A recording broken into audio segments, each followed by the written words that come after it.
Good morning, 5 o'clock now, and I'm Joan Jones with your top stories. A U.S. congressman is calling for President Trump to send in the National Guard to Nashville. Andy Ogles telling Fox 17 that crime has run rampant in the city. You have a woke radical mayor who's allowing these criminals, these narco-terrorists to operate inside the city of Nashville. Then something needs to be done about it.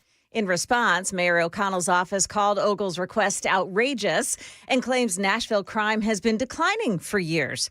U.S. Senator Marsha Blackburn has recently called for troops to be called into Memphis as well.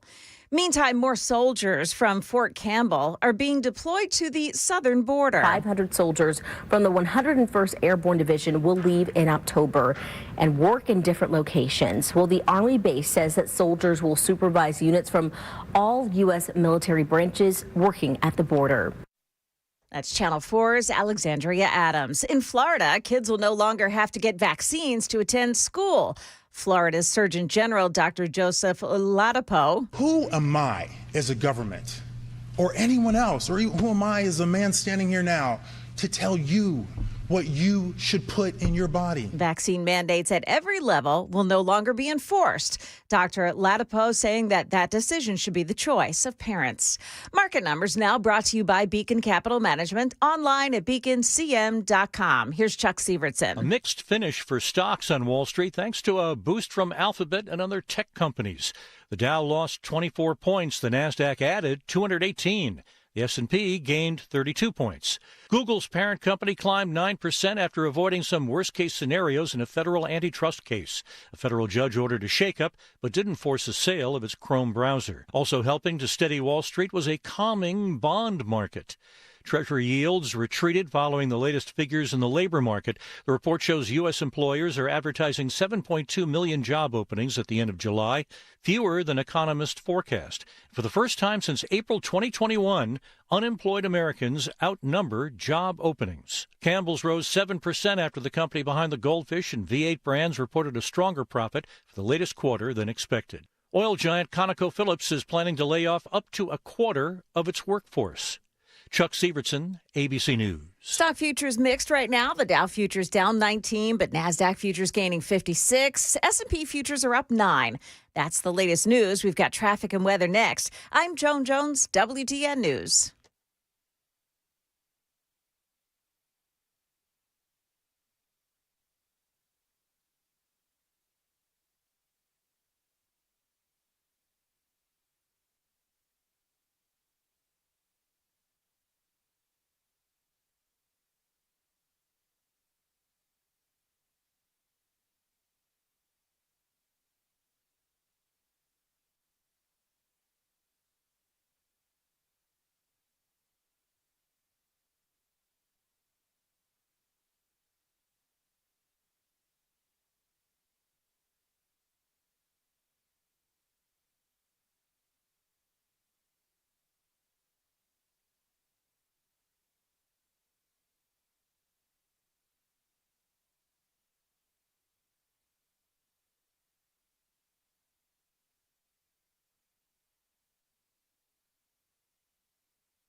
Great time to head out because I don't see any delays right now on 24. 65 north. It looks really good this morning from the Brentwood area.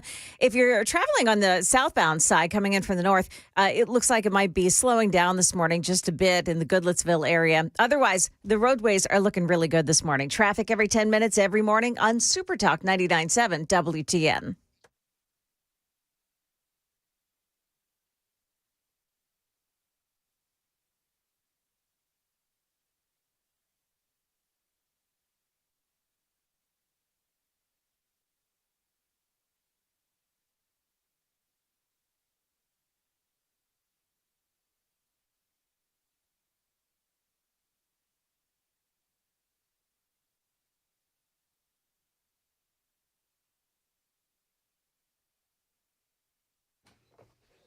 .506, Nashville's Morning News on Super Talk 99.7 WTN. Good morning to you. Is it Friday yet? No, only Thursday. That's okay. We're getting close. So, Joan, did I hear you right that Andy Ogles wants to do what? He wants the National Guard troops to be sent into Nashville. Okay. Very good. He was actually on with Murphy's show yesterday. I've got some audio. That's good. Yeah, it was interesting because I heard that comment and I thought, okay. So I understand that, you know, he represents part of Nashville, and that's all fine, well, and good. But I just thought it was interesting because Murphy's show, and it was a great interview, but he couldn't get from Andy, okay, so who exactly is it are you talking to? Like when you say that, you know, we need to call in the National Guard, Governor Lee has said that he is not interested in bringing in the National Guard into Memphis. Although I saw something. Into Memphis? I was going to say, I saw something that said that he would be interested in bringing them to Memphis. The governor did. But I don't know about Nashville. So has the governor chimed in on Nashville? Not at this point. No. No. So. Can I ask a question? Yes. Is this another example of Andy Ogles just being Andy Ogles? I think everybody has that question. I'm not, you know, trying to hate on anybody, but I mean, we know that Andy is a major kiss butt. But the reality is that Nashville, I think, is down on the list of cities that would need the National Guard. I mean, Memphis clearly is first, but I get it. He represents Nashville. So I don't know. I mean, I would be interested. You know what I'm going to do? I'm going to take some calls today. Yeah. I would like to take some. Do you see what Sam just did? Sam's turning into Johnny. He doesn't like to take calls. Oh. I saw that sort of head thing that you do, Sam, because, you know, Sam and I have been working together for a little bit now. And so I'm getting to understand Sam's passive aggressive body movements. And I just saw what you just did, Sam. So I'm just saying. Anyway, so you want to hear some Andy Ogles audio? Oh, yeah. Yes. All right. So this is, and by the way, folks, just because I did all my show prep here today, I have some video. I have a lot of audio because they won't give me video editing equipment at the radio station, but they want me to use video. Makes sense. Doesn't it, though? Oh, yeah. So this is Andy Ogles, and he was on with Murphy's show, and, you know, Matt asked, okay, well, you know, did you call the governor? From your Twitter account, your X account this morning, you wrote, we don't just need the National Guard in Memphis, send them to Nashville. And I just want, who are you talking to? When you say send them to Nashville, who are you speaking to? Again, this is a conversation that the president can have with the governor about how do we move forward. Have you called the governor? I have not called the governor. Well, why not? Because I don't have the authority to call it the National Guard, but I can have an opinion, which is the governor does. Sure. And you know, when you have a city, and again, specifically Memphis, which has such a high murder rate, is, you know, should he call out the National Guard to make it safe? I think the people of Memphis would appreciate that. So if you've listened to Matt Murphy, Joan, and Sam, and folks, and by the way, I actually want to take phone calls in this segment. So I want to know what you think about Andy Ogles, and is it now time to bring in the National Guard into Nashville? I want to know what you think. 615-737-9986 if you want to call or if you want to super text, but I would love to know what you think on this. How long have you been listening to Murphy's show, Joan? Because I've been listening to him for a long time. I hired him. They were, and you folks that are watching on Super Talk TV, you can see my fingers, my thumb and my pointer finger, like just not even half an inch apart. Yeah. It was that close to Murphy's show and Ogles getting into an all-out brawl. I think you're right. You can hear it in his voice just in that short segment you played. Yes, that's the thing. Yeah. I can tell with Matt. I know that when it's like 3, 2, 1, lift off. You know what I mean? Yeah. So anyway, but you know he had a good point. Did you call Governor Lee, or are you just making platitudinal kind of statements on social media? But he was, in fairness to Ogles and in fairness to the congressman, he was, the way that he worded it, he wasn't expressing an opinion, it seemed to me, and not necessarily asking for the governor to do something. He was just giving an opinion. Did he give his opinion in front of a microphone, like a staged press conference kind of thing? Or was it just offhanded remarks? Joan, it was just on Twitter. It was just on Twitter. That was it. So we're not, it wasn't a call to action. I think he was just expressing an opinion. He was musing, he was musing. He was talking, posting and all that. Here's more from Andy Ogles. They spoke about the 10th Amendment, where, the 10th Amendment is the amendment where you are not allowed to send in the National Guard into the states, except for Washington, D.C., which is not a state. But the 10th Amendment basically says that, no, you cannot use the National Guard. You cannot federalize the National Guard unless you need to repel an invasion, to suppress a rebellion or danger of a rebellion against federal authority, when the president is unable to execute federal laws with regular forces. And I will say that Donald Trump, he can, with his lawyers, they can probably figure out a way to make any one of those fit. But he lost that case in Los Angeles. So I don't know exactly what legal authority the president would claim to be able to do this. But they did talk about the danger of violating the 10th Amendment. This is what Congressman Andy Ogles said. If this is going to happen, how do we do it and honor and protect the Constitution of the United States? How do we protect and honor the Constitution? So look, a benevolent king is only as benevolent as long as he wants to be. So how do we make sure that we don't set a precedent that could literally be weaponized against us in the future? Those are important conversations that have to be had if the president decides to take action outside of Washington, D.C., which is its own unique island in the middle of, the United States of America, if you will. But that being said, these mayors need to understand and recognize that you have a proactive president of the United States. He is an out-of-the-box thinker. And if there is a legal way for him to move forward, he will. And quite frankly, I support that as long as it can be done legally, that we honor and protect the Constitution. It's not a living, breathing document. 10th Amendment means something. But that being said, some of these streets across our country are not safe. All right, so that is Andy Ogles, and I've asked for your opinion on this. The phone number, I want to take calls on this, 615-737-9986. Dawn is in Gallatin on WTN. Dawn, congratulations. On this Thursday, you are the only caller to this topic. Well, I've been listening to you all night long, so I'm happy to actually talk to you. Well, thank you, Dawn. That's very nice. So what do you think about this? So I don't know if the crime in Nashville is necessarily bad enough for the National Guard. However, I do believe that getting a hold of it before it gets to that point is absolutely a necessity. But one of the things that I've been thinking about, and I sent you a couple of text messages last night.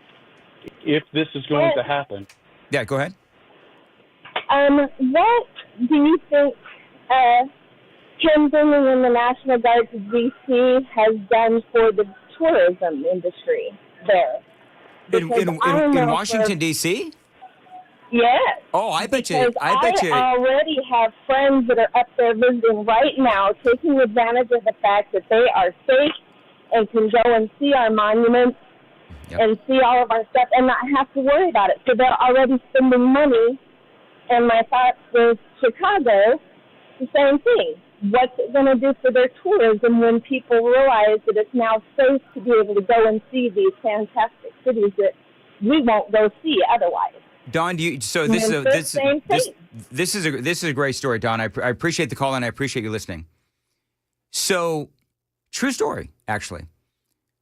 Joan, do you know where Amy and I almost got married? Nope. Washington, D.C. Really? We actually thought about getting married and like honeymooning in Washington, D.C. Do you know why we didn't? Because of the crime. Oh, yeah. Really? Yeah, so Don brings up a really good point, which is that the tourism industry, it's going to be huge for Washington, D.C. Now, it's interesting because I don't know nationally. Do you think nationally Nashville is seen as a problem city? I don't know if it is or not. Sam, what do you say? Not by comparison. We are such Memphis. And we're such a hotspot for tourism. We are one of the top destinations in the entire country right now. And you know that by seeing all the drunk people on Broadway every single night of the week. Yep. Absolutely. So I don't think, I think Don is right. I don't know if we are at National Guard levels yet in Nashville. I just don't think that we are. I mean, maybe I'm wrong on that. I keep seeing us on the list of, most dangerous cities, but we have our crime, but it's not as widespread as a Chicago. I think there's some hijinks and shenanigans going on with some of these statistics. I think that's what it is. So anyway, but thank you, Don, for calling. This is Dan in Gallatin on Super Talk 99.7. Hey, Dan. Good morning, Dan. How are you, buddy? I'm good, man. Go ahead. Terrific. Hey, okay, the whole National Guard thing is absolutely, in my opinion, just ridiculous because, as you say, we cannot do posse comitatus with the government. A lot of people will. A lot of people think that they can, but they can't. When they federalize the National Guard, that's for outside the country. That's for those kind of war. When they internalize them for, national disasters, that's a governor's call. What the president could do is send the DOJ into these cities to comb through their policies under policing. You're from California, if I'm not mistaken, correct? I don't like to admit it, Dan, but yes, I am. Thank you for bringing that up. Okay.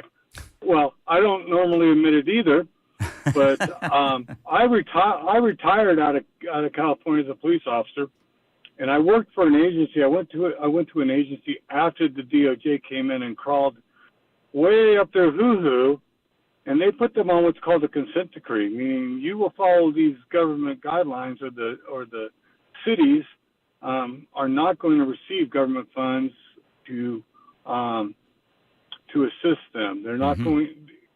They put them under a microscope. They should be doing that with the cities, with some of these mayors that just fudge the numbers. I'm telling you, I've been put on orders about the numbers. I know. Report that. I know these numbers, and Dan, I appreciate the call.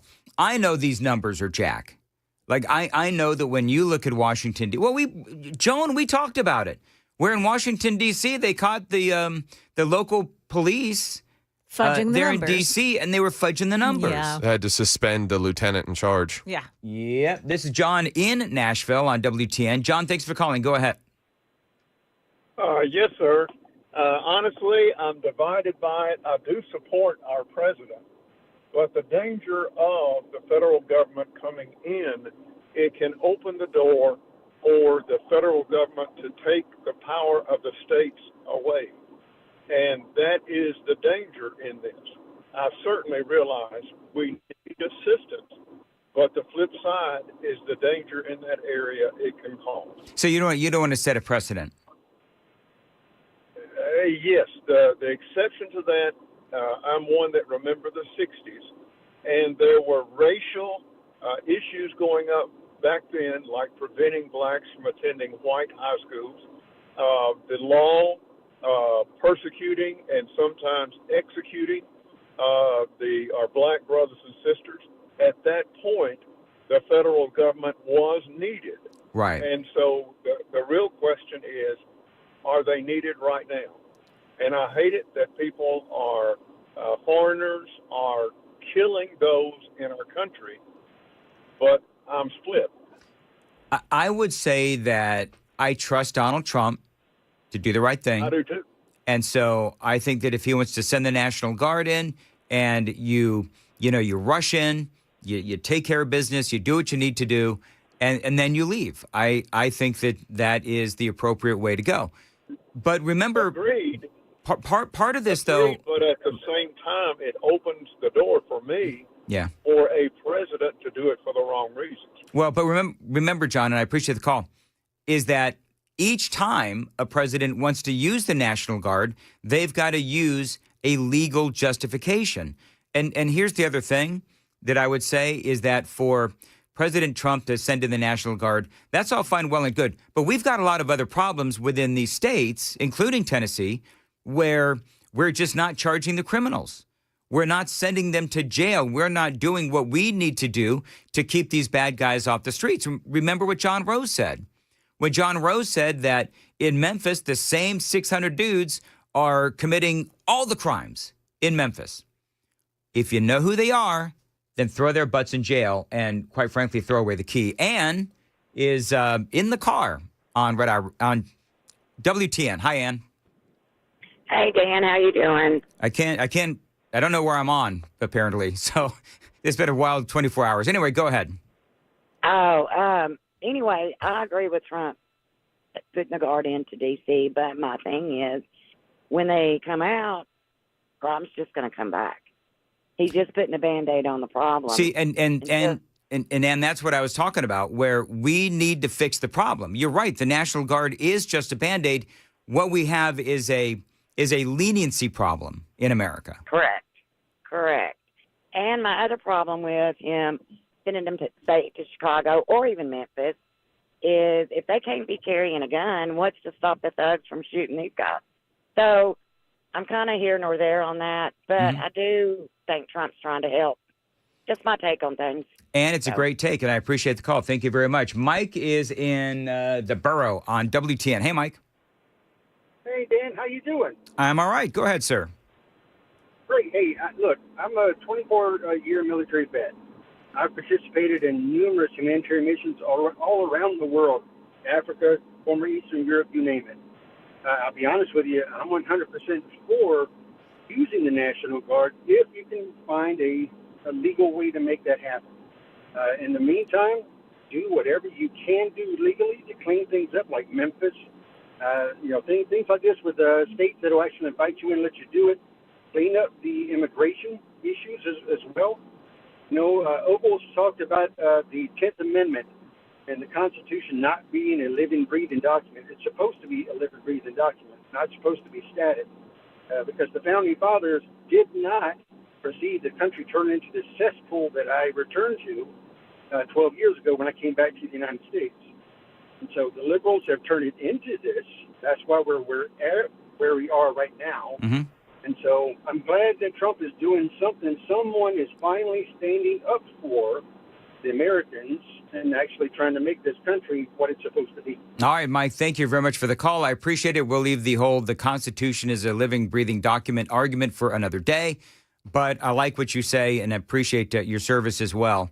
It is 5:24 on Nashville's Morning News. And let me ask, Sam, how many commercials do we have heading into the newscast at the bottom of the hour? Do we have enough to take another call?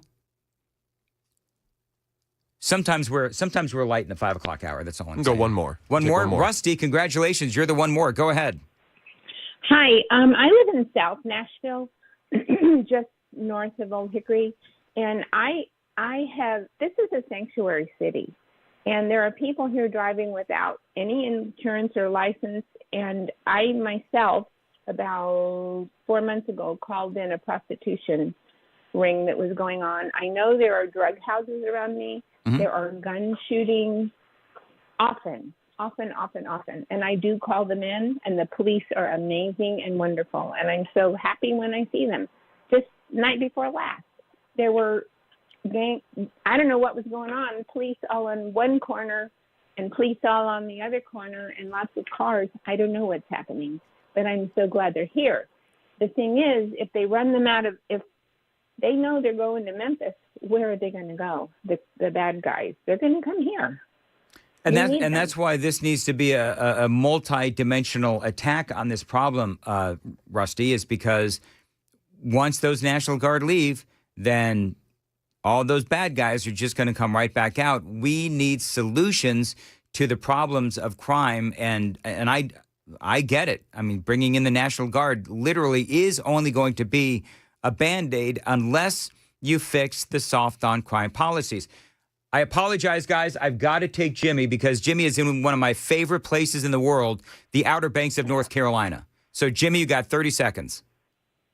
Morning, Dan. Hey, wife and I are originally from there. We moved here, and we decided to take a trip up to D.C. for Christmas. And the homeless people sleeping on the street and just everywhere you turn. And then we went some places during the daytime. We cut our trip short by 2 days.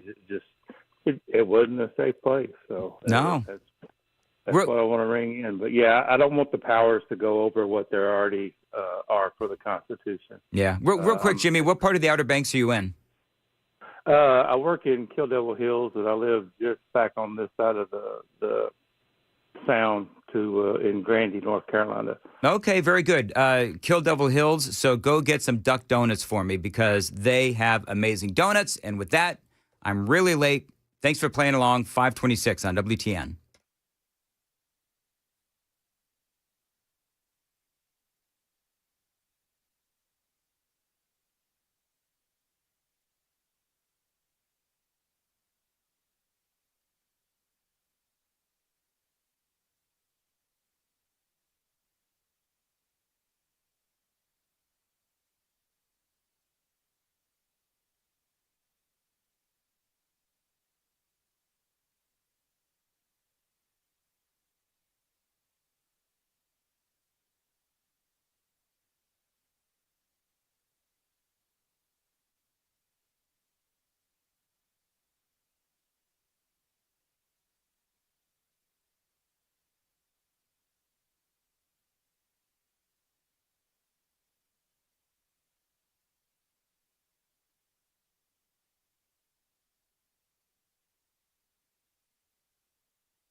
Good morning. It's now 5:30, and I'm Joan Jones with your top stories. The Trump administration took the fight over tariffs to the Supreme Court yesterday, asking the justices to rule quickly that the president does have the power to impose sweeping import taxes under federal law.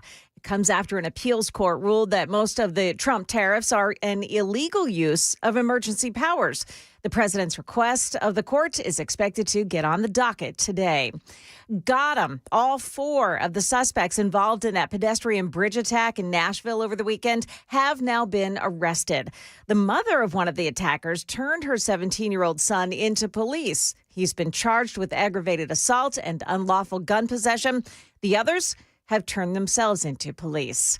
A new ICE facility to hold illegal aliens ready to be deported. It's in Louisiana, where Homeland Secretary Kristi Noem announced the opening of that facility. We called up Governor Landry and told him about our need for detention space and our need to have a place where we can house some of the violent, criminal, illegal aliens that are out there perpetuating horrific activities against the families in this country. He offered us a solution. That facility is now being called Camp 57 in honor of Governor Landry, the 57th governor of Louisiana. And the NFL season kicks off tonight. There are some changes that are coming. The league now adopting this virtual measurement system to more accurately measure first downs. The sticks and chains will still be available as a backup. As for the infamous and controversial tush-push play, it will still be around this year. Critics were unsuccessful in banning it. In fact, the play is now getting its own sponsor. The flushable wipes company Dude Wipes announcing it's the lead sponsor of the play. That's ABC's Ike Ejachi. Now, by the way, that's called the brotherly shove, not the tush push. And go Birds. That's the latest news. Traffic and weather next. I'm Joan Jones, WTN News.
Still not seeing any big delays on the roads this morning.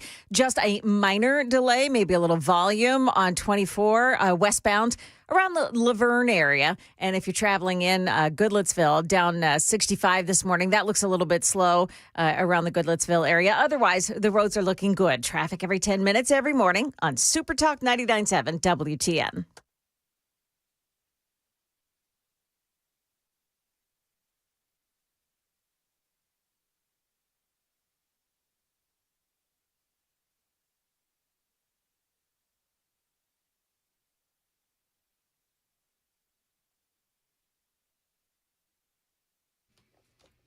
.537, Nashville's Morning News on Super Talk 99.7 WTN. Appreciate you being here along with Joan Jones and Sam Rutherford. All right, so we found some audio.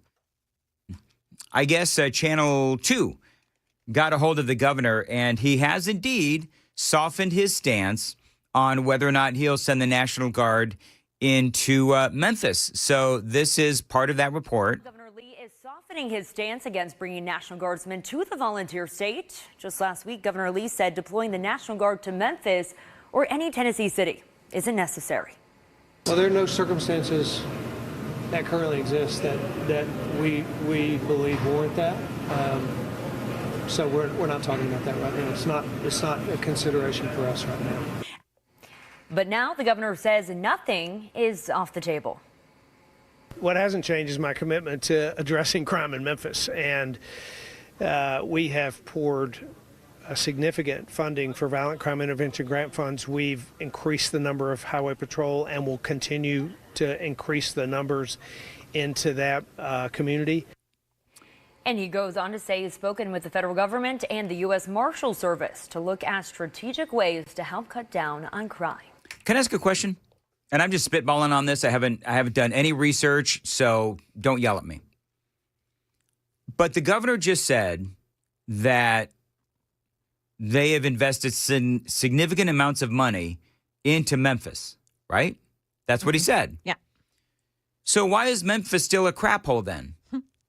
Like the Democrats are always saying, oh, we need more money, we need more money, we need more money. We're sending them money in Memphis. And it is still, I think it's getting worse, not better. By the way, that was News 2's Kendall Ashman. She should be identified. My bad. Yeah. Thank you, Kendall. So I don't understand. If we have given all this money, taxpayer dollars, to try to fix Memphis, it's just like the schools, Joan. Yeah. We always hear the schools need more money, the schools need more money, the teachers need raises. So they get all of this money and all of these raises and nothing ever gets better. That's Brandon Johnson, that mayor of Chicago. All he said. Let's go, Brandon. Yeah. Every time he was asked, would 500 more police officers help control crime on the streets of Chicago? We need investment. That was his response. We need investment in our city. Well, you know what he does, right? Because that was when he was on with Joe Morning Scarborough. Joe. Yeah. That was, you weren't here, but that was so ridiculous. I played that audio, and even Morning Joe was like, dude, answer the question. If we could get you 5,000 more police officers onto the streets of Chicago, would that help? And he wouldn't answer the question. Like he would not simply say yes or no. Right. And he just asked for more money. And that's what it's all about. It's the money game. Well, what happens to the money? Well, it gets used to go to this fund, and it funds, Judge Janine calls them like playrooms for the kids that are committing crimes. They go and they learn how to make pottery and they paint. Well, see, here's in part of my monologue on that was the reason why Brandon Johnson, because he kept using this one phrase, and I wish I could remember what it was. But I think it was like affordable housing. Oh, yeah. It is a racket. Like affordable housing, where they get like government grants and all this kind of stuff. Chicago, his city of Chicago, let's go Brandon's city of Chicago, is one of the most corrupt in the nation when it comes to not only the city of Chicago, but for affordable housing. Yeah. It is money laundering. So that's why he's saying, oh, we need money, we need money, we need money. Yeah, you know what? The reason why he wants money is because he wants it to go into the black hole of Chicago.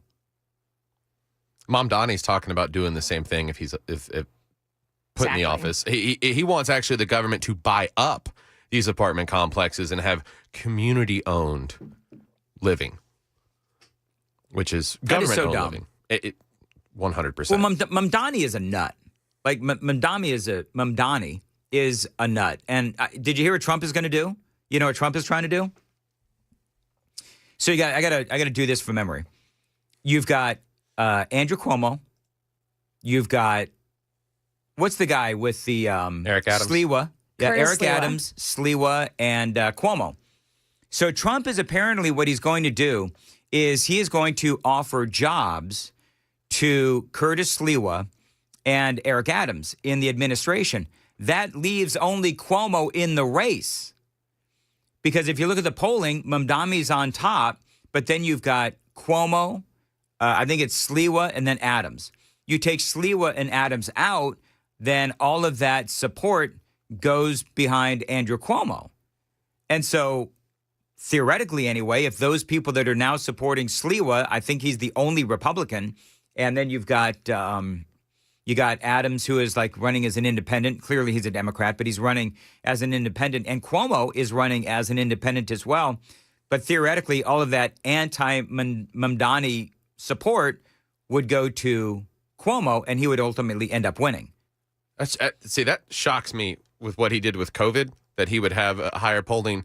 I get Eric Adams has kind of been a do-nothing mayor, right. But when he tried to call out the fact that all the immigration issues were, becoming a New York problem and putting strain on New Yorkers, all of a sudden they're investigating him for fraud when he called that out. Yeah. And so I feel like he's actually tried to fight a little bit harder for New Yorkers than Cuomo maybe has, but that's an interesting. I mean, I think what Trump is trying to do is he is trying to desperately not have to deal with Mamdani and a communist leading the city of New York. He's desperately trying to avoid that.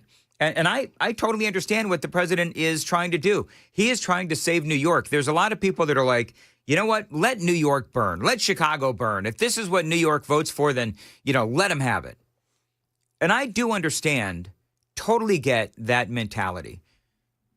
But I also think that listen, Cuomo's a Democrat. Cuomo's not only is he a Democrat, he is corrupt as all get out. You're right about the old people in nursing homes and all that kind of stuff and all the corruption. So I don't know if he would win or not, but he's leading in the polling. Because remember, in New York, the name Cuomo means something. Because it goes back a couple of generations, I guess. So I don't know. For me, I think Trump, he's known Cuomo a long time. He can deal with Cuomo, and Cuomo can deal with him. And Mamdani has been running on an anti-Trump platform, very much like Letitia James. Remember Letitia James, she ran on going after Donald Trump. One of the things Mamdani is doing is he is talking about how he is going to take on Donald Trump himself. He is going to embrace those sanctuary city policies of New York. He wants to give, $65 million to, trans procedures and surgeries.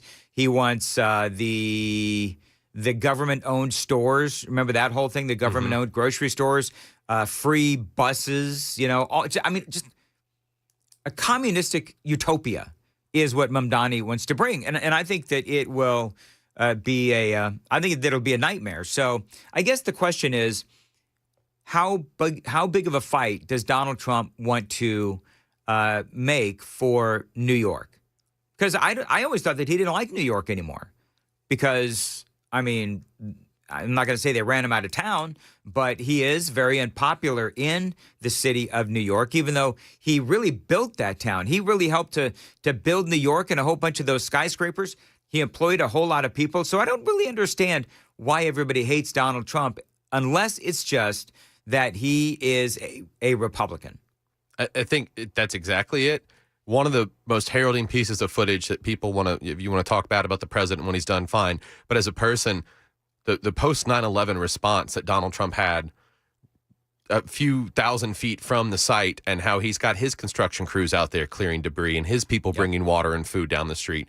And he's maintained that for decades. And if that was a facade, it would have leaked through the cracks already, and we would have seen behind the mask. So I think with the Mamdani thing, Ogles did have a good point to make. I don't know if Congress could do anything about it on his naturalization paperwork about maybe lying about who he's given money to. He totally lied. If what Ogles was saying was true, and I just did that segment on Red Eye, I think in the 3 o'clock hour. Maybe I'll redo it again. But it's clear to me if you look at he wrote a song. It was he considers himself a rapper, and in a song, in a rap song, he praised this 5 guys who spent time in jail because they sent $12 million to Hamas, and so he praised those guys, Hamas supporters, and they were literally supporting Hamas financially, which to me makes them terrorists as well. And he praised them in a song. The song was recorded in, I want to say, was it 2017? He filled out his naturalization papers in 2018, and they asked him if, on the paperwork, they ask you if you have ever supported terrorism or whatever it is, and he said no. When the reality is he did in that song. So I think I got all that right. So... Yeah. But I don't know if they're going to do anything about it because, Ogles, you know what he does. Yeah. I mean, he just... A little bit of gaslighting here. A little bit of... Would I call it... What would you call it? I don't know if I'd call it showboating. Maybe hot dogging. What? Hot dogging. Hot dogging. Yeah, okay, hot dogging. So that's what he does. And I don't know if there's been any... I don't know if there's been any progress made on Mamdani and the deportation process. I don't think anything's going to happen. I don't. But I'll tell you what, the people there in New York, they have a lot to think about. And I think that the left and the supporters of Mamdani, they're so energized right now. Mm-hmm. They are incredibly energized. And I think they smell blood in the water because they think that Donald Trump is not doing as well as I believe that the president is doing. So anyway, we'll have to see what happens. By the way, you do have this. This is from Fox News. Democrats trying to right the ship. Party still listing to the left. We are not giving over this country to some Timu dictator with swollen ankles who thinks that he's going to be a king. Democrats pitching progressive ideas like packing the Supreme Court. It is important to all of us that the courts be a check on the executive branch. One delegate even argues that things were better during COVID. I think we're living worse times than the times of the pandemic. It is just grueling. Did you hear what she said? It's grueling. These people are unstable. She said that we are currently living in worse times than the pandemic. Yeah. Does anybody ever ask these people like a follow-up question like, what exactly do you mean by that? Yeah. Do you know what I mean? They're the same people that will praise the lockdowns and how grandmas had to die alone and children were born with their fathers out in the parking lot. They'll praise that, and that's not being authoritarian. But when Trump cleans up crime in D.C., it's Hitler. 5581 says Mamdani is a moron. Well, and if anyone who votes for him, you're being grifted. He's from a millionaire family. His mother's a famous director. His father's a tenured professor. And if he's truly a devout Muslim, the whole $65 million to trans people in New York City is part of the grift. It's to get you to buy into what he's selling. Well, and that's number one. Number two, I saw there was a great meme, Truth in Memes, right? There's a great meme where on the right, you had Mamdani's resume, where he was a student. Then he was like a state rep or whatever it was. And now he's going to be mayor. Dude has held like 3 jobs. Well, 2 jobs because being a student isn't a job. But literally, that's all that he's done. Oh, and he was a rapper. Sorry, he was a rapper too. Then you've got Eric Adams on the left side of the meme. And I mean, Eric Adams, he has worked in construction. He has done, I think I saw in there some HVAC work. Obviously, he was a police officer. He's done a lot over the years, and he's got a lot of experience. So to me, I just think it's ridiculous when you look at what Mamdani has not done with his life. Did you find the meme? Yeah, so Mamdani, you're right. Student, rapper, assemblyman. And then Eric Adams, paper. This is probably in like chronological order. Paperboy, dishwasher, mechanic, stockroom worker, computer programmer, police officer, sergeant, lieutenant, captain, senator, borough president. Gotta love it. And then he became mayor. So there you go. Hey, did you hear that? Joan, did you hear that? What was it? Joan, listen real close. Maybe because these people, they are crazy because they always. I totally did that on purpose, Joan. Yeah, I don't know how many of them on that side are getting divorced because they getting caught up sleeping with their co-workers, staffers. Can you play the audio of her like speaking You ain't gotta normally? believe me, just go Google. You'll find some. You know what? Not on me, but Okay. I don't have. Maybe Sam can find it real quick. I don't have private school Jasmine. Private school Jasmine Crockett. Yes. There's private school Jasmine, and then there's the nutbag. Nutbag. Yeah, I don't call her nutbag. I call her street Jasmine. Yeah. Street Jasmine. But she has no credibility. By the way, when somebody calls, just going back a few seconds, what is a Timu dictator? Like that guy, the Democrat called Donald Trump a Timu dictator. I wondered that myself. What does Timu mean? Why are we throwing Timu into this? Means cheap and owned by China. Oh. Is that what it is? Yeah, because that's Timu, cheap and owned by China. Oh, okay. Okay. Didn't know. You shop at Timu? Joan? Now No. that we've identified it as cheap and owned by Cheap China. and owned by China. No Timu for Joan. All right. Anyway, the super text line is open, 615-737-9986. Did you find, real quick, did you happen to find Jasmine Crockett when she's There's a really good there's a clip of her before she was elected when she was running for Congress. Yeah. That's the one I'm looking for, so I'm going to find it. Thank you, and Merry Christmas. It's so nice to see you. I know exactly because I've played it 1,000 times. Yeah. Apparently, I got to just keep that handy, Joan. That's what I need to do. It is I should. It is 5:54. You know what, Joan? I'm going to go ahead and I'm going to ask the company for money to buy such a device. That's what I'm going to do. That. Exactly. Good luck. All right, 5:54. Joan's got the news at 6. Joan. Yeah, 4 young men now under arrest in that pedestrian bridge attack. Also, a horrible case of child abuse out of Pennsylvania. Stick around for those stories and more. We've got some storms headed our way, too. All of that next on Super Talk 99.7 WTN.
5:58.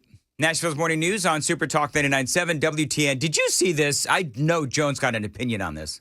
Oh, yeah? What? Did you see that guy from Pfizer says that Donald Trump is worthy of a Nobel Peace Prize for the COVID shot?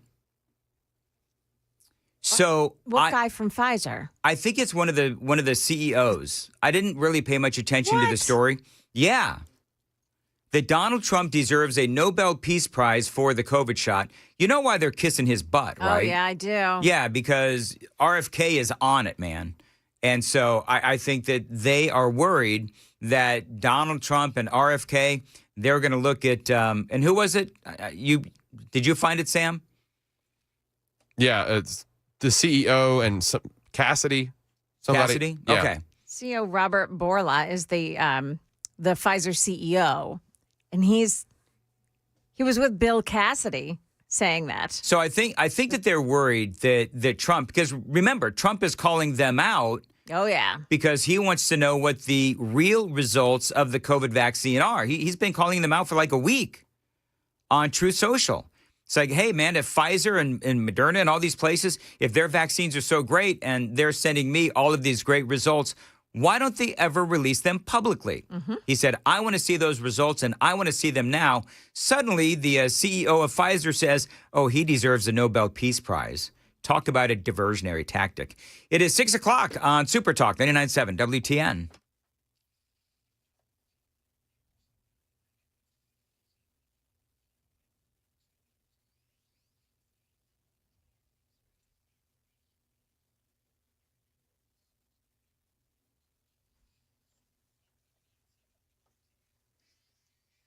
Hello there, 6 o'clock. I'm Joan Jones with your top stories. We have some storms headed our way. Stick around for the forecast right after the news. Metro Nashville police credit a mother who spotted her son's photo on the news as one of the 4 people who carried guns and attacked several people on a pedestrian bridge over the weekend. That mom called police on her son and he was arrested. The other 3 attackers turned themselves in. This Nashville visitor spoke to Channel 4 about that attack. In the daytime, it appears to be safe. I saw plenty of cops, so I felt like it was okay. However, I mean, nobody wants to hear about young people, any person getting, attacked on a bridge. I mean, that's sad to hear. Arrested were 2 17-year-olds and 18-year-old Alan Bustaman and 19-year-old Osmond Soto, all of them from Smyrna. A Kentucky coroner says the autopsy results from an infant found dead in the closet are inconclusive. That discovery made at the off-campus home of a University of Kentucky student. Laken Snelling is her name. She was arrested in the death of her infant. This morning, Laken Snelling is on home incarceration after posting bond. She pled not guilty and was then ordered by a judge to live with her parents. With her parents outside of Knoxville. That's Channel 4's Alexandria Adams. A man and a woman in Fayette County, Pennsylvania, are now facing multiple criminal charges, including aggravated assault and reckless endangerment, after police found 5 children between the ages of 5 and 14 living in deplorable conditions inside their home. State Trooper Allie Wilson. There were feces on the wall. There was a lack of food. There were no beds. There were fleas. It was deplorable. It's sickening. That's the only word that I can use to describe. She says all 5 children were held captive inside their rooms. Police describe them as functioning dungeons with video cameras monitoring their every move and no door handles to allow them to escape. Market Numbers Report now brought to you by Beacon Capital Management, online at beaconcm.com. Alphabet shares climbed 9% Wednesday after a federal judge ordered a shakeup at Google, but didn't force a sale of the Chrome browser. Macy's is raising its outlook after beating Wall Street expectations. The retailer posted its best comparable store sales in 3 years. Grieving families filled a Texas courtroom Wednesday to ask a judge to reject a deal that would let Boeing avoid criminal prosecution in 2 deadly 737 MAX crashes.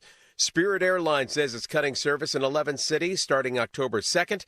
It comes after Spirit filed for bankruptcy for the 2nd time in recent months. Affected cities include Albuquerque, Portland, San Diego, and Birmingham. Dave Packer, ABC News. Dow futures are plus 12 right now. NASDAQ futures up 64 and the S&P futures gaining 12. That's the latest news, traffic and weather next. I'm Joan Jones, WTN News.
Volume starting to build now on 24 westbound this morning. Just normal volume delays there. Same thing for 65 heading in from the north. Got a crash too in Glenview. This is on Murfreesboro Pike at Vultee Boulevard. Traffic every 10 minutes every morning on Super Talk 99.7 WTN.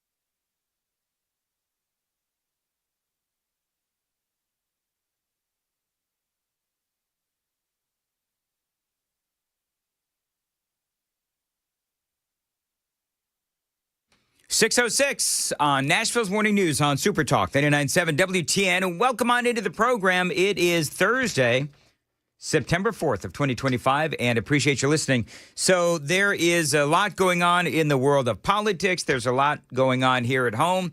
So let's get right to it. By the way, Super Text line is open, 615-737-9986. One of the things that I'm really enjoying watching is the Democrats trying to figure out how to deal with their crime problem. Now, in the 5 o'clock hour, just so you know, we did talk about Andy Ogles and his tweet, his post, Congressman Andy Ogles and his post asking that the National Guard come to Nashville. So we did talk about that in the 5, but I'll touch on that here as well.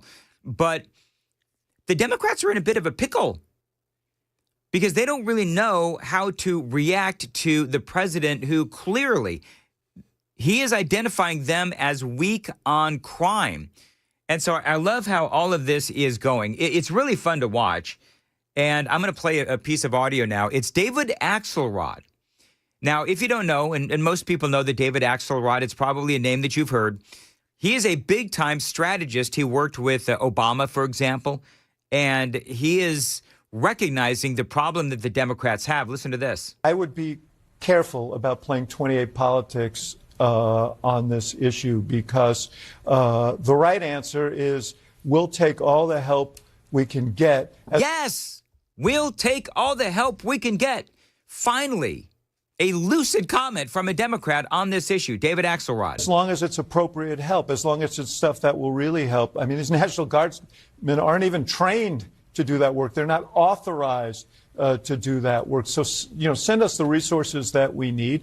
We want to work with you. If there are if there are people doing violent crimes here who are illegal immigrants, we want them out of our city. We'll work with you on that. I think that's the appropriate position to take.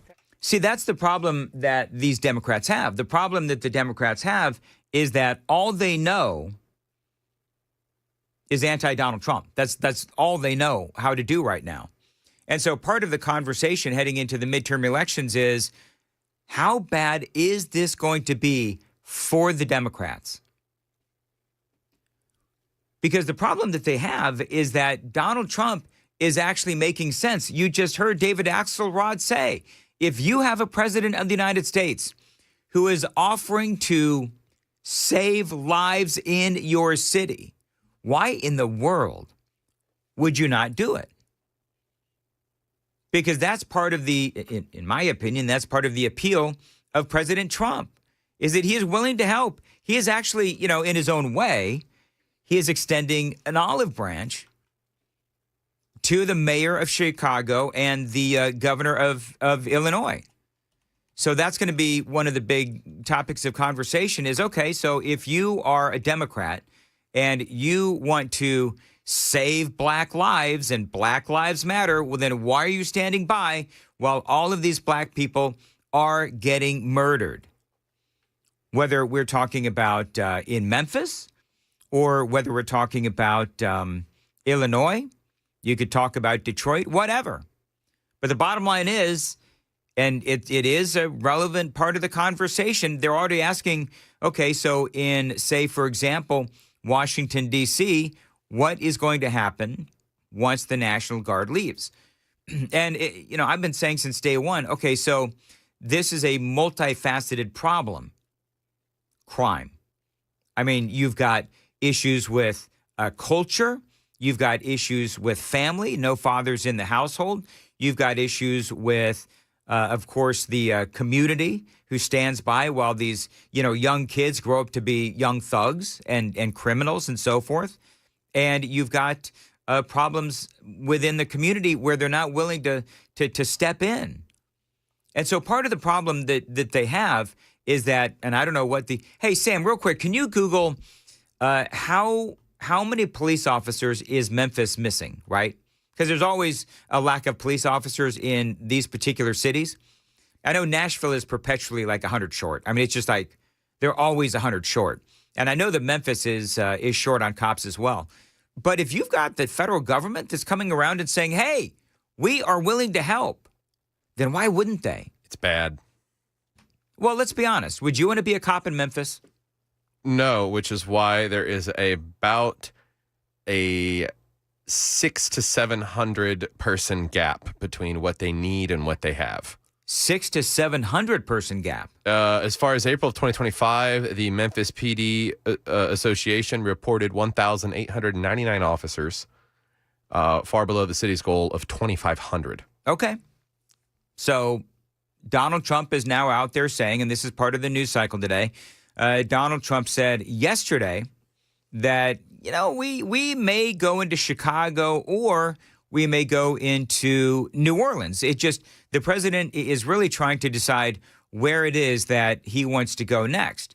Because if he's going to do it, and if he can justify this legally, and that's going to be, again, part of the big questions, is if the president can figure out how to do this legally, utilizing, and being compliant with the 10th Amendment, then he is going to do it. This is what Donald Trump said. This was yesterday during a meeting with, I guess, Poland's president was here. And this is what he said. Washington, D.C. is a totally safe city. You're not reporting any crime because there is none. They said crime is down 87%. And I said, no, it's not. It's down 100%. We have a great thing going. I could do that with Chicago. We could do that with New York. We could do it with Los Angeles. So we're making a determination now. Do we go to Chicago or do we go to a place like New Orleans, where we have a great governor, Jeff Landry, who wants us to come in and straighten out a very nice section of this country that's become quite tough, quite bad. So we're going to be going to maybe Louisiana, and you have New Orleans, which has a crime problem. We'll straighten that out in about 2 weeks. It'll take us 2 weeks, easier than D.C. But we could straighten out Chicago. All they have to do is ask us to go into Chicago if we don't have the support of some of these politicians. But I'll tell you who is supporting us, the people of Chicago. Yep. And I sort of want them to let it be known they have incompetent people. Yeah, I mean, here's the deal. Because this is a public relations battle too, right? So I think if Trump was smart, I think, and far be it from me to give anybody advice on politics, but if Trump is smart, then, and Bill Lee, we reported in the 5 o'clock hour, Governor Bill Lee has said that sending the National Guard to Memphis is actually on the table now. It was just last week. He said no, he was not interested in sending the National Guard to Memphis. I had a whole big, long monologue on that. I kind of yelled a little bit. Remember that? I think Governor Lee changed his mind because I yelled. I think that's what happened. So now, if I'm President Trump, where can I do the most good? Because if he sends the National Guard to Chicago, you know what's going to happen, right? There's going to be all kinds of lawsuits. It's going to be mass hysteria, so on and so forth. So if President Trump, and I said this on day one, if President Trump really wants to help these cities, then send the National Guard to cities where the governor is willing. And the governor of Tennessee sounds like he is willing to send the National Guard, courtesy of Donald Trump, to Memphis, a city that definitely and desperately needs it. And by the way, we're talking about the lack of police officers in Memphis. And did you tell me on the air or off the air, Sam? Off. Off the air. So read on the air. Memphis is down about, did you say about 400 to 600 cops? I think the math would say, yeah, about 600. 600 police officers. Yep. Memphis is down. So to the point where Google AI will tell you that they don't have enough to respond to the calls. And you imagine something happening in Memphis in the dead of night, and you call and no one shows up. So the thing is, though, Donald Trump says it would take 2 weeks to get Memphis cleaned up. All right. But then what happens after the 2 weeks? You have to make arrests. You have to do other things to ensure that once the National Guard leaves, that all these guys are not going to just come right back out of the gutter that they live in and start committing more crimes. So, and I don't know how you do that, because the problem in places like Memphis is multifaceted. You've got district attorneys paid for by George Soros. So you've got soft on crime policies. You've got judges that also very much soft on crime. So a dude makes does something abhorrent, whatever it is, and he goes in front of a judge, and the judge gives them a very lenient sentence, or doesn't even, dismisses the case, whatever it might be. So there's more problems than just send in the National Guard and they'll fix the whole thing. There are systemic problems that we see in places like Memphis. And again, it's multifaceted. I spoke earlier about the community, the problems in the community, the problems in the family, the problems in the schools as well. There's a lot of problems in these areas. It is 6:15. Time to check the roads on WTN.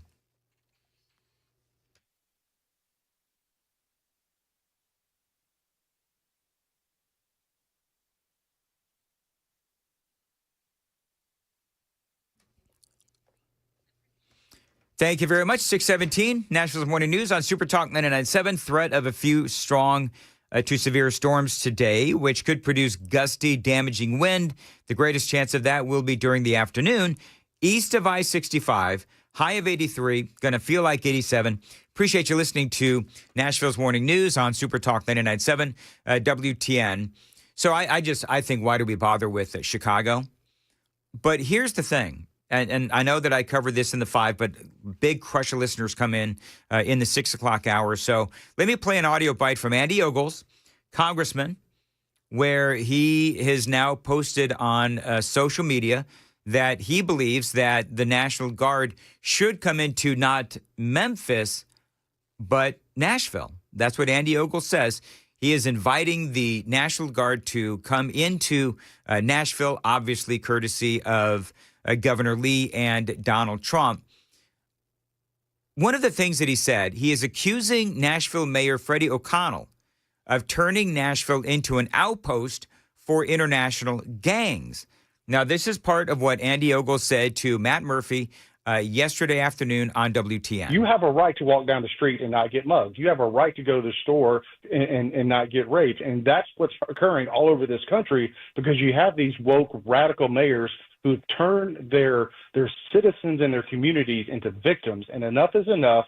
Trump, if you can clean up Washington, D.C., which had one of the highest crime rates in the country, except for maybe Memphis and Louisiana and New Orleans, it can be done all over this country.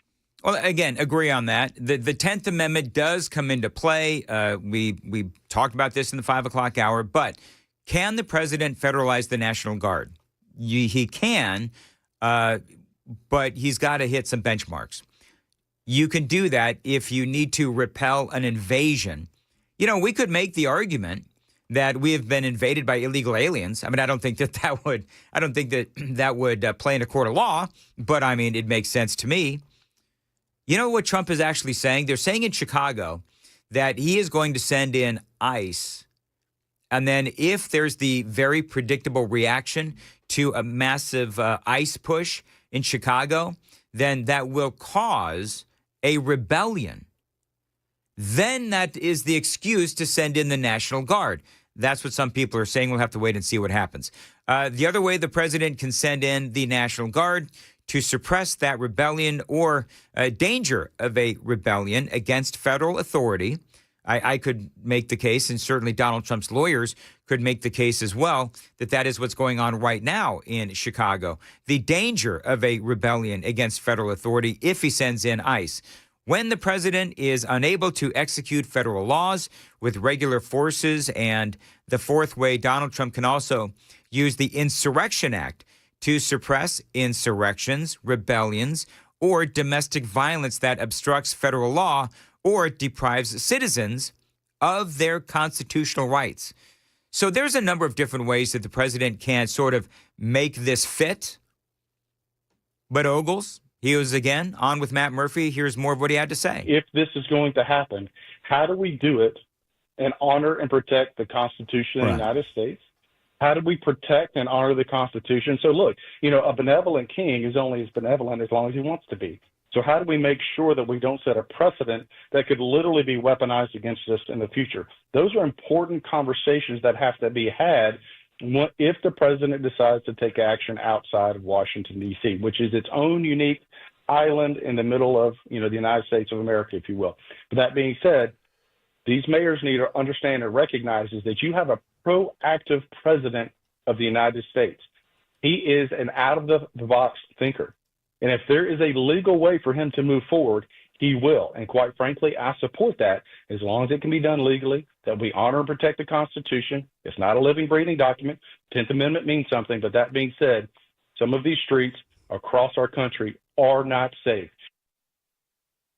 So there you go. I mean, that was Andy Ogles on Matt Murphy's show yesterday explaining his post, and we'll have to see if there is any reaction from Governor Lee. The super text line is open. It's 615-737-9986, 615-737-WWTN. It is 6:22 on Nashville's Morning News on Super Talk. Joan Jones has the news at 6:30. Hey, Joan. Hey there, Dan. Yeah, there is a couple of more arrests in that quadruple murder in West Tennessee. We'll tell you about those. Also, why Robert F. Kennedy is headed to Capitol Hill today, and we'll tell you what's happening there. Those stories coming up here at 6:30 on Super Talk 99.7 WTN.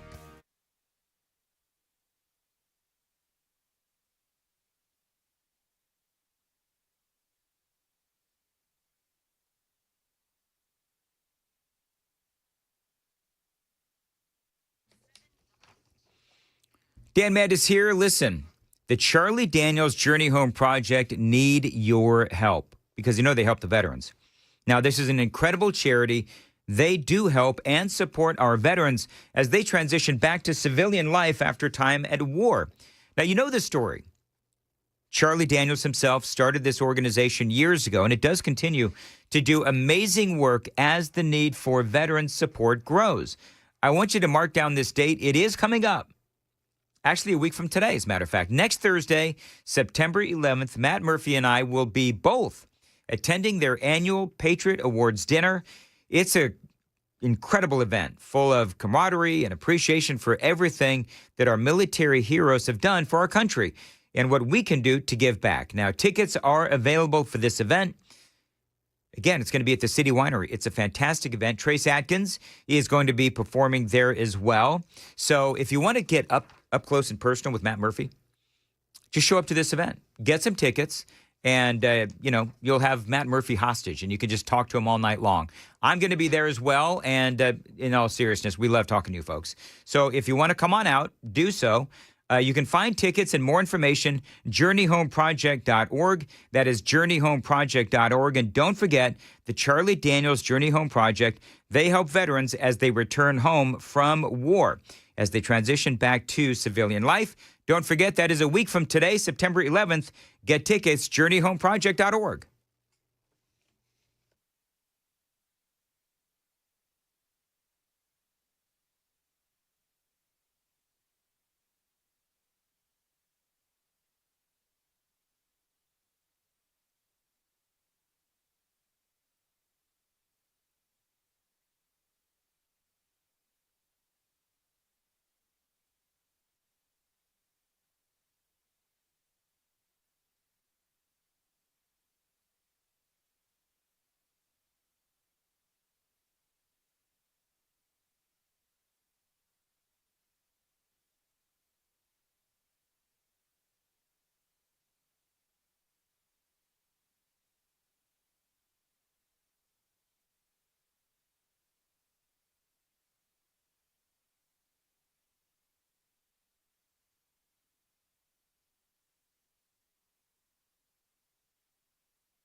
629, Nashville's Morning News on Super Talk 99.7 WTN. I want to play one last Andy Ogles cut with Matt Murphy.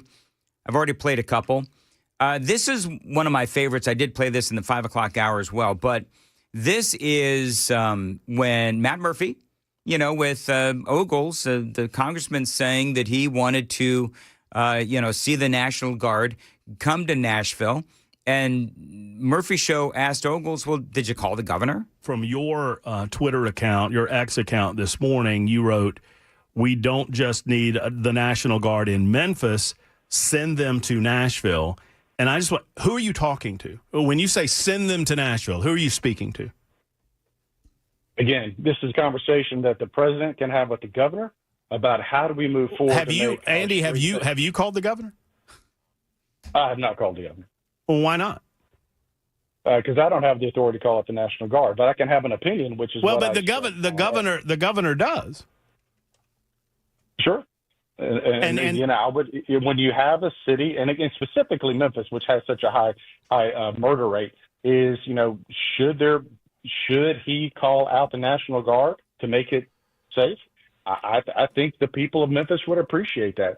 I think, for Ogles, I think that the point that Matt is making, and it's a good one, is, listen, you're the guy who is representing Nashville, Andy Ogles. You're representing part of Nashville. So instead of putting out a showboating post on social media, why don't you just call the governor and see if the governor will do what governors are allowed to do, which is call in the National Guard for Memphis and Nashville and see what Governor Lee would have to say. It is 6:30 on WTN.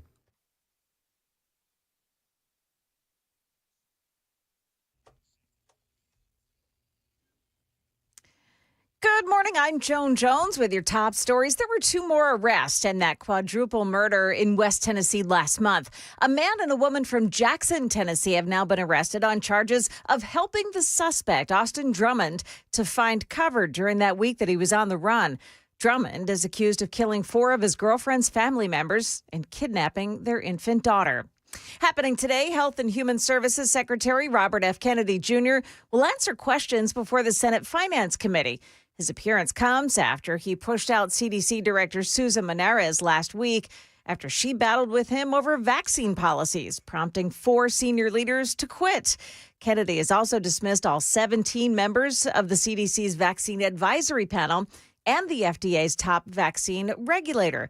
Senate Majority Leader John Thune telling reporters yesterday Robert F. Kennedy Jr. would face hard questions at today's hearing.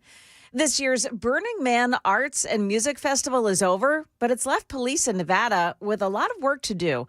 One man was murdered during the festival, and he's now been identified. Vadim Kruglov of Russia has been identified by the Pershing County Sheriff as a man who was found in a pool of blood, murdered right as The Man, as it's known, began to burn last Saturday night. The Man is the effigy burned every year at Burning Man. The sheriff says a victim's family in Russia has now been notified. Nobody has been arrested for the murder. At this year's Burning Man, there was the murder, a sexual assault case, a baby unexpectedly born, a man was electrocuted, and there was severe weather. Alex Stone, ABC News. That is the latest news. We've got your traffic and weather ahead. I'm Joan Jones, WTN News.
There's an accident in Lebanon this morning. It's on I-840 westbound at Couchville Pike. Watch out for that.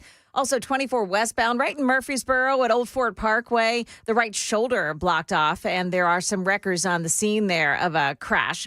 There's one in Laverne. It's on Murfreesboro Pike at Hickory Woods Drive, and then also on Murfreesboro Pike in Glenview. There's a crash at Vultee Boulevard. Traffic every 10 minutes every morning on Super Talk 99.7 WTN.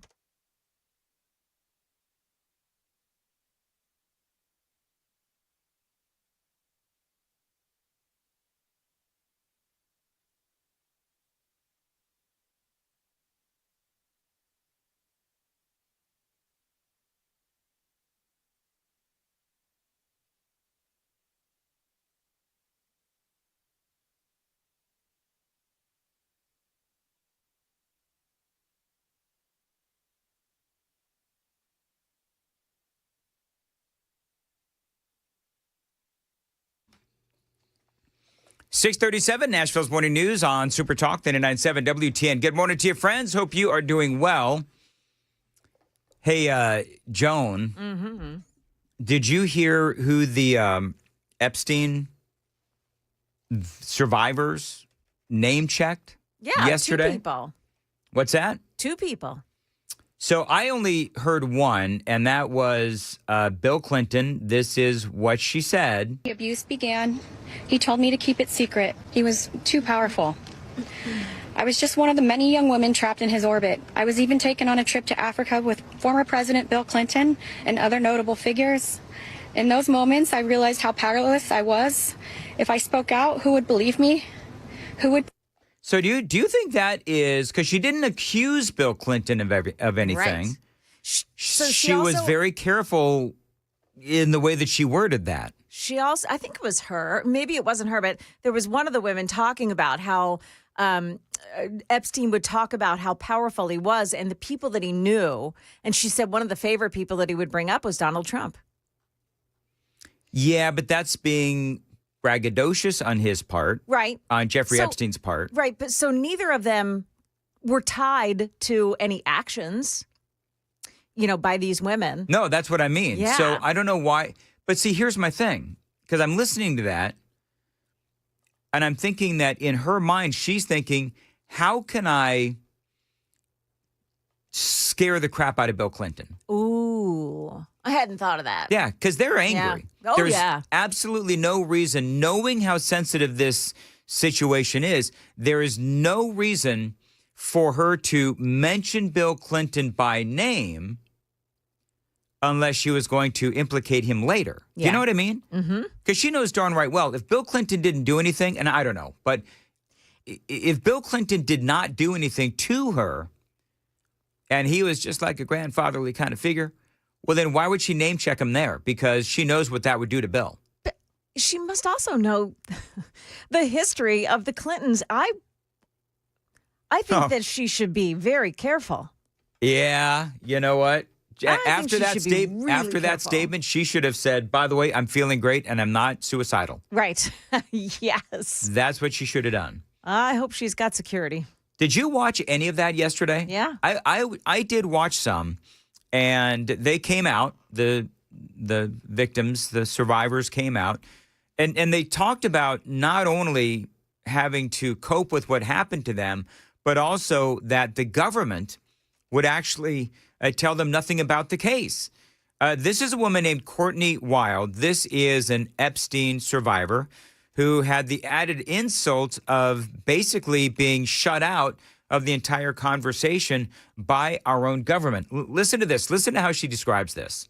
Sometimes it's hard to believe that I had to sue the United States just to learn that my abuser was given immunity. We fought the government for 10 years to prove that the government violated our rights as crime victims and the crime victims' rights in order to protect a pedophile. We had to win the 11th Circuit Court appeals to force the government to turn over thousands of pages of emails between Jeffrey Epstein and the government. Those emails provided the proof that the government worked very hard with Jeffrey Epstein to violate our rights. Why? Why did the government work so hard to protect Jeffrey and not so hard to protect me and my other innocent friends? Why was Jeffrey so important to the government, and why was I so insignificant? Why did nobody but our lawyers care before now? It seems people have only started to care because of Twitter and politics. Well, there's a number of reasons why people have started to care. Do you know, there was one, and I don't know if you saw it or not, Joan.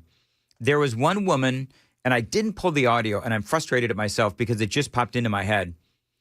But there was one woman who said that part of what she did was she would go out and recruit other girls for $200 a pop.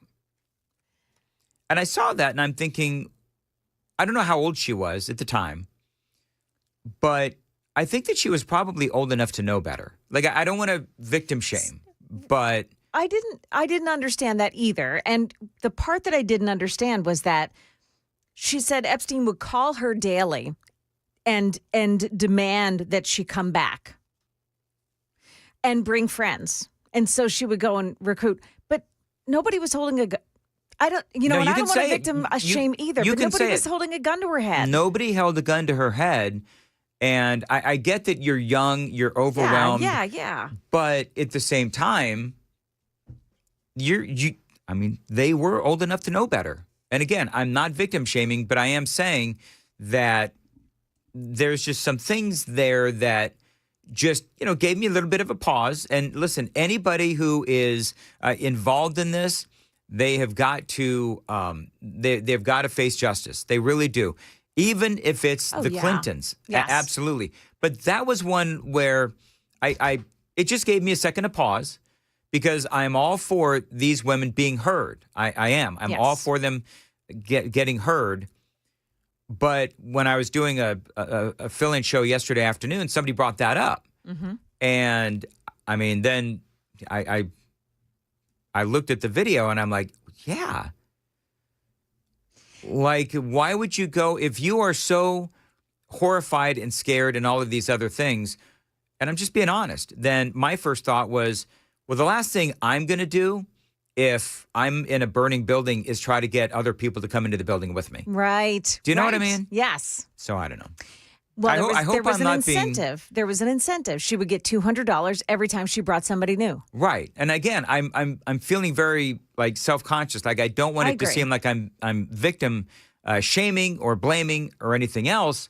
But you don't pull your friends, air quote, into a situation like that so that they end up in the same situation that you are. Now, she felt threatened. There is that aspect to it. She felt threatened and she felt intimidated as well. This is, by the way, that girl, once again, this is Courtney Wild, a woman now, Courtney Wild. And one of the things that they talk about is that this isn't about politics. It's not about left or right. She talks about being a survivor, and they all said the same thing, that this is not political. But I would like to say this has nothing to do with politics. This is not a blue thing or a red thing. This is an everyone thing. We can all agree on this. The injustice that has happened here, multiple, over and over. Everybody that talks about this just seems to make it worse. We need transparency. It's time for us to see beyond the curtain. Why was Jeffrey Epstein so protected? Who is still being protected? And who protected them all, so the world can understand how Jeffrey was able to abuse so many of us for so long.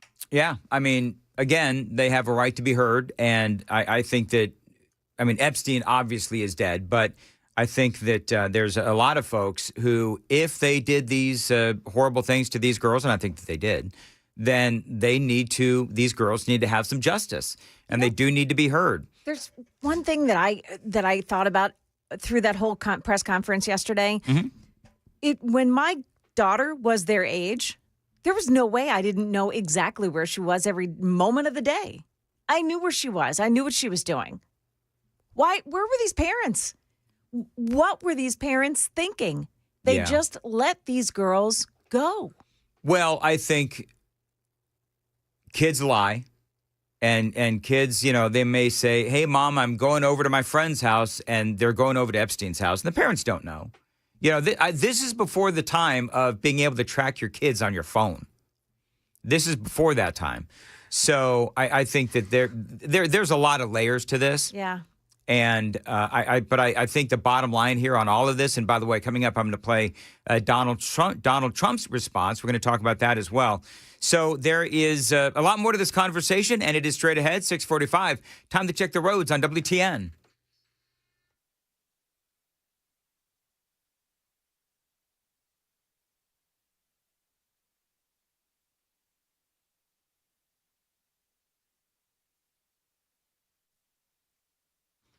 6:47, Nashville's Morning News on Super Talk 99.7. As far as your weather goes, threat of a few strong to severe storms, which could produce gusty, damaging wind.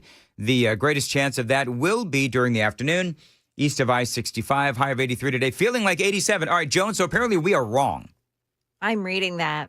As of 10, and listen. Some of them, some people, but others are saying that we're calling it what it is. 1012 says this. As a victim of grooming when I was a child, I think you are totally off base on this one, Dan. Talk to more victims to get perspective. That is absolutely fair, 1012. Mm-hmm. Is absolutely fair. Yeah. I get it. There's a psychological level at a certain age that it's just you're not mentally strong enough to resist and understand what's happening to you. And Jeffrey Epstein was a master manipulator. Yes. Talked his way into a teaching job with no degree. This is Jenna Lisa Jones. I know that I was just a little kid, but sometimes I still feel like it is my fault that this happened. Being given the opportunity to speak at the United States Capitol building about something that is so important, not just to me and the women before you, but to the entire country. Together, we can finally make a change. Please recognize how important it is for transparency relating to Jeffrey Epstein. Whether you are a Democrat or a Republican, this does not matter. This is not about sides. You are an American and you are a person who has chosen to serve in an elected position to stand up for those you represent who cannot always stand up for themselves. We are those people.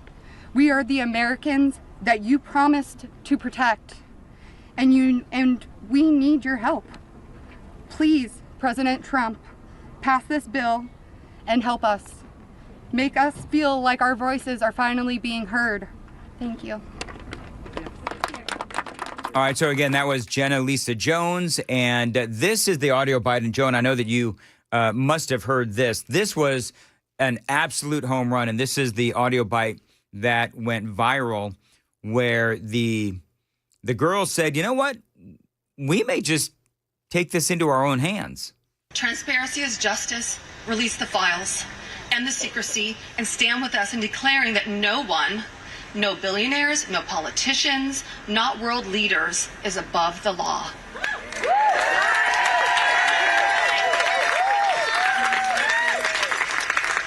And let me announce now, several of us Epstein survivors have been discussing creating our own list of names.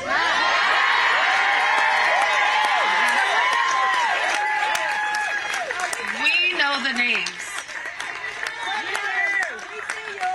Many of us were abused by them. Now, together as survivors, we will confidentially compile the names we all know were regularly in the Epstein world. Mm-hmm. And it will be done by survivors and for survivors. No one else is involved. Stay tuned for more details on that. So they're gonna start naming names. But so they had the microphones, they had the cameras yesterday. Everyone was there. Mm-hmm. Why didn't they name the names? Yeah, why didn't they do it now? Yeah, I don't know. I think they probably got a lawyer up. Well, they have lawyers, so I don't know. I don't know why they wouldn't do it right then and right there. Maybe they just want to do it through a controlled environment, like a more controlled environment. You're going to have to do it through deposition. Through deposition? It's going to have to be sworn legal testimony for it to be able to be upheld in a criminal court of law if it comes from the civil side first. Because that's sometimes you have cases that start civilly and criminally or vice versa, and you've got to get that sworn testimony that has verifiable proof to authenticate what you're saying. Okay, but then if that is a legal testimony, then are they able to release it? Yeah. Well, if it's civil, it ends up being most of the time public record. If the judge seals it, that's on the judge. Okay. Yeah, it'll be interesting to see what happens. By the way, real quick, 'cause I got to get this in. They were asked by NBC if Donald Trump was a part of all of this. I do have to ask, and I know, and it's just something that I think we're compelled to at this moment, with the attention on President Trump, with these questions around a pardon. Did anybody see or hear of the president himself doing anything inappropriate as it related to Jeffrey Epstein? No. Nope. So they said no. Can I just say, who was that asking questions? who was asking the questions? Yeah. Some was it Burnett MSNBC reporter. It was Okay. NBC. NBC News exclusive. I don't know who the reporter is. Gotcha. Okay. So, okay. Yeah. But what I'm suspicious on is they cut that really quickly. I could not. What I was going to say is I was looking for that when you brought up the first clip. I could not find it anywhere. See, that's the thing. I am looking for the original audio or the original video to this because it does. It cuts off very quickly, and I like to have more, as we say, perspective around the main cut. More context. Thank you, Sam. More context. So anyway, but they did say in that cut that Donald Trump was not, involved in this, and Donald Trump went on to say later on, I've got the audio, but I'm running out of time. But Donald Trump later said that he thought that this whole thing is a hoax, and we'll talk about that because the president, of course, very predictable, is getting blasted for using that term for what happened to these girls. And I so have we'll a theory for why he says that. go ahead. All right. So, as a billionaire, there's always an issue with, and he's talked about this before, about women making claims against him. And he, just like this Stormy Daniels, write him a check and get rid of him. Let him make the claim, whatever, get rid of him. Mm-hmm. Because it's a magnet for people to just make claims against somebody. Yes. So I think that may play into here. Who's to say that these women aren't being coached and guided by the other side to say things about him, even if it's not true, just to say things about him because he's a magnet. Yeah. I see where you're going there. I see where you're going. But then that one girl mentioned Bill Clinton. Yes. So if they were being coached, I don't think that they would coach them to say Bill Clinton. Well, maybe they're not all being coached by one person. It would just take just one person to say his name, even if it's not true. And it would fall apart. Like everything would fall apart. And the left knows that. Oh, Lord. Yeah, that would be a field day for the left. Anyway, we got to go. 6:54 in Nashville's Morning News on Super Talk 99.7. Joan's got the news at 7. Joan. Yeah, coming up here, Andy Ogles and his call for President Trump to send in National Guard troops right here to Nashville. That's coming up here at 7 o'clock on Super Talk 99.7 WTN.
Dan Mandis here from my friends at Zentex. Now, listen, you know that your bathroom is one of the biggest selling points when it comes to getting your home sold. And Zentex, they can help you with a huge upgrade for your bathroom and a special price and offer for my listeners.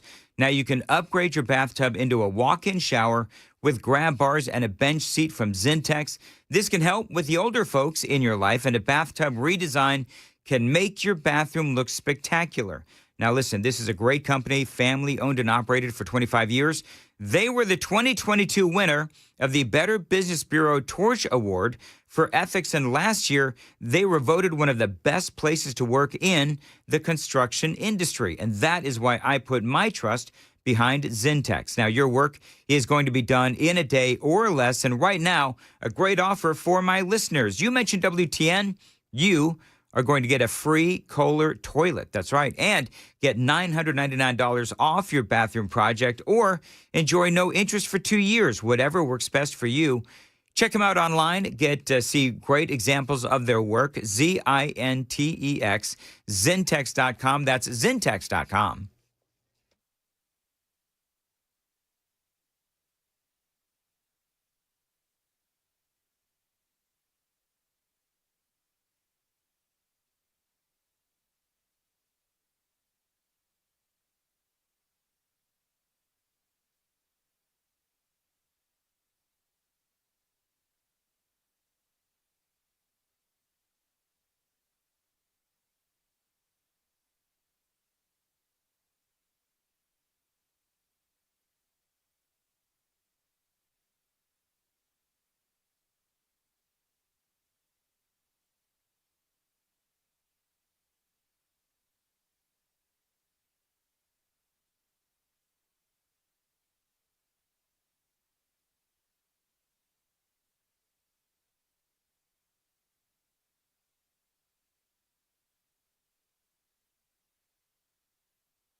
.659, Nashville's Morning News on Super Talk 99.7 WTN.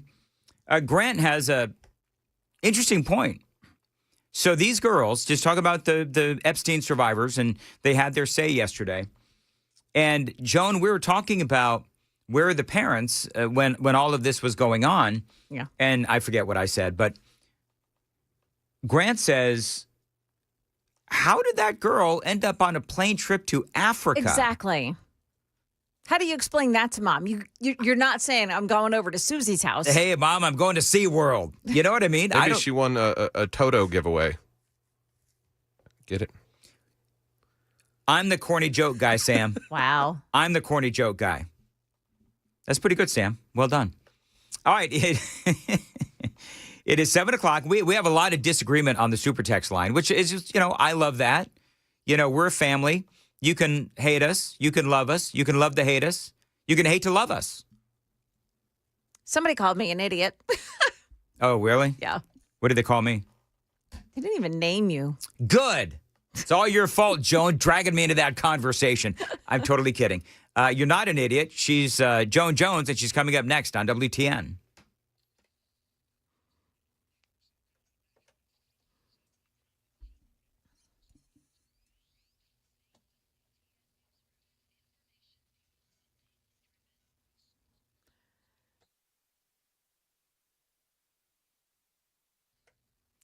Good morning, now 7 o'clock, and I'm Joan Jones with your top stories. A U.S. congressman calling for President Trump to send the National Guard into Nashville. Andy Ogles telling Fox 17 that crime has run rampant in the city. You have a woke radical mayor who's allowing these criminals, these narco-terrorists to operate inside the city of Nashville. Then something needs to be done about it. In response, Mayor O'Connell's office called Ogles' request outrageous and claims that Nashville crime has been declining for years. U.S. Senator Marsha Blackburn recently calling for troops to be called into Memphis as well.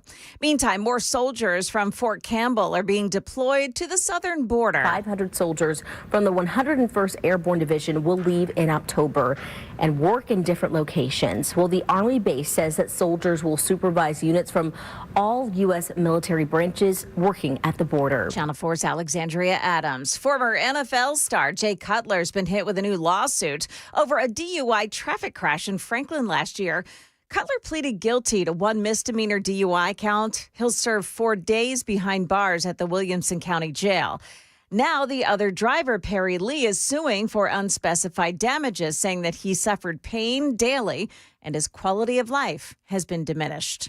A federal judge has reversed the federal funding cuts to Harvard University after finding the administration's actions in withholding the funding were what he called illegal retaliation. The judge calling the administration's argument that links the funding freeze to anti-Semitism on campus a smokescreen.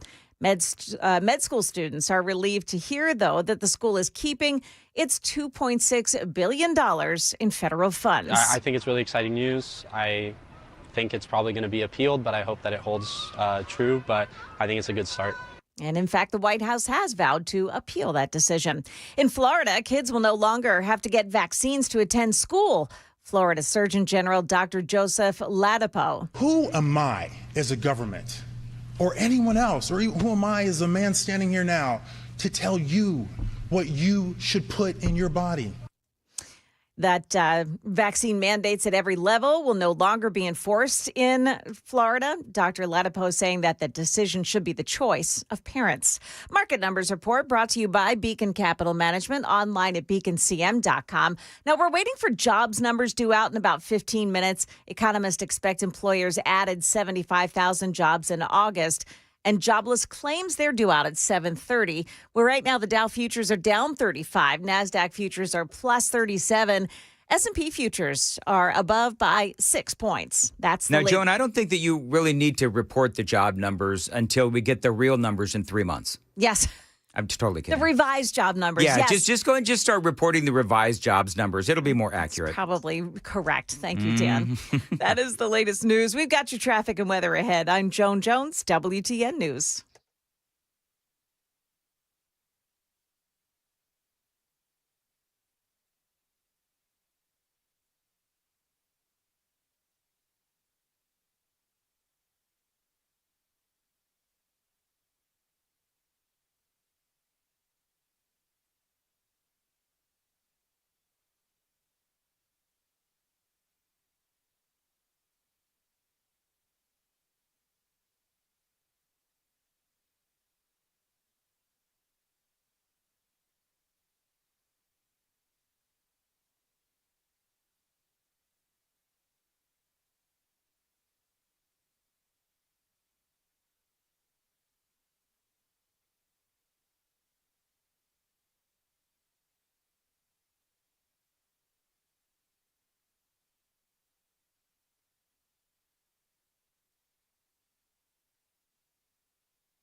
Lots of delays on 24 westbound now, and you have an injury crash in Antioch on Murfreesboro Pike at Una Antioch Pike. Also, Nippers Corner, Old Hickory Boulevard, the westbound side at Edmondson Pike. There's a crash there as well.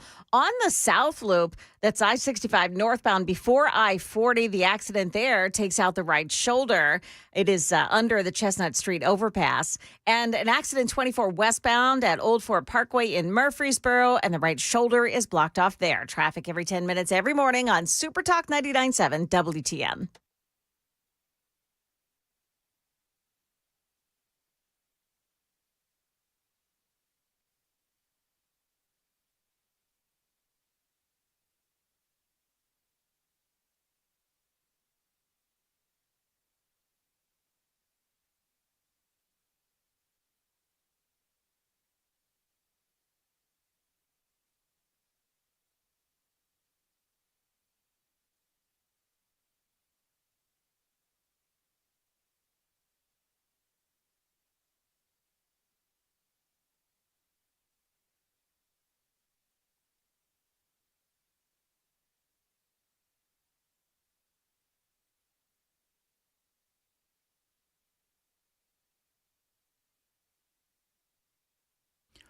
.708 Nashville's Morning News on Super Talk 99.7 WTN. And good morning to you, friends. Hope you are doing well. Super text line and fuego this morning. 615-737-9986. Joni, you on the TikTok? Yes. I watch things on TikTok. I don't put anything like of my own content on TikTok. So we need video here, Sam. So have you seen the trend on TikTok where, and this is the name of the video, Aaron sent this to me, liberal white women are going and get their booster shots for COVID just to spite RFK Jr.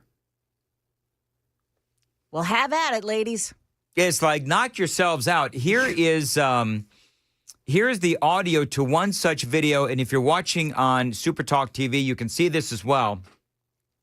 I apologize for the F-bomb that you're seeing, but it says, just so you know, F-U, RFK, vaccines save lives, you hack. And they are filming themselves getting the COVID booster shots, and they're also making fun of how RFK Jr. sounds. Hey, everybody. Robert F. Kennedy Jr. here, your new king of healthcare.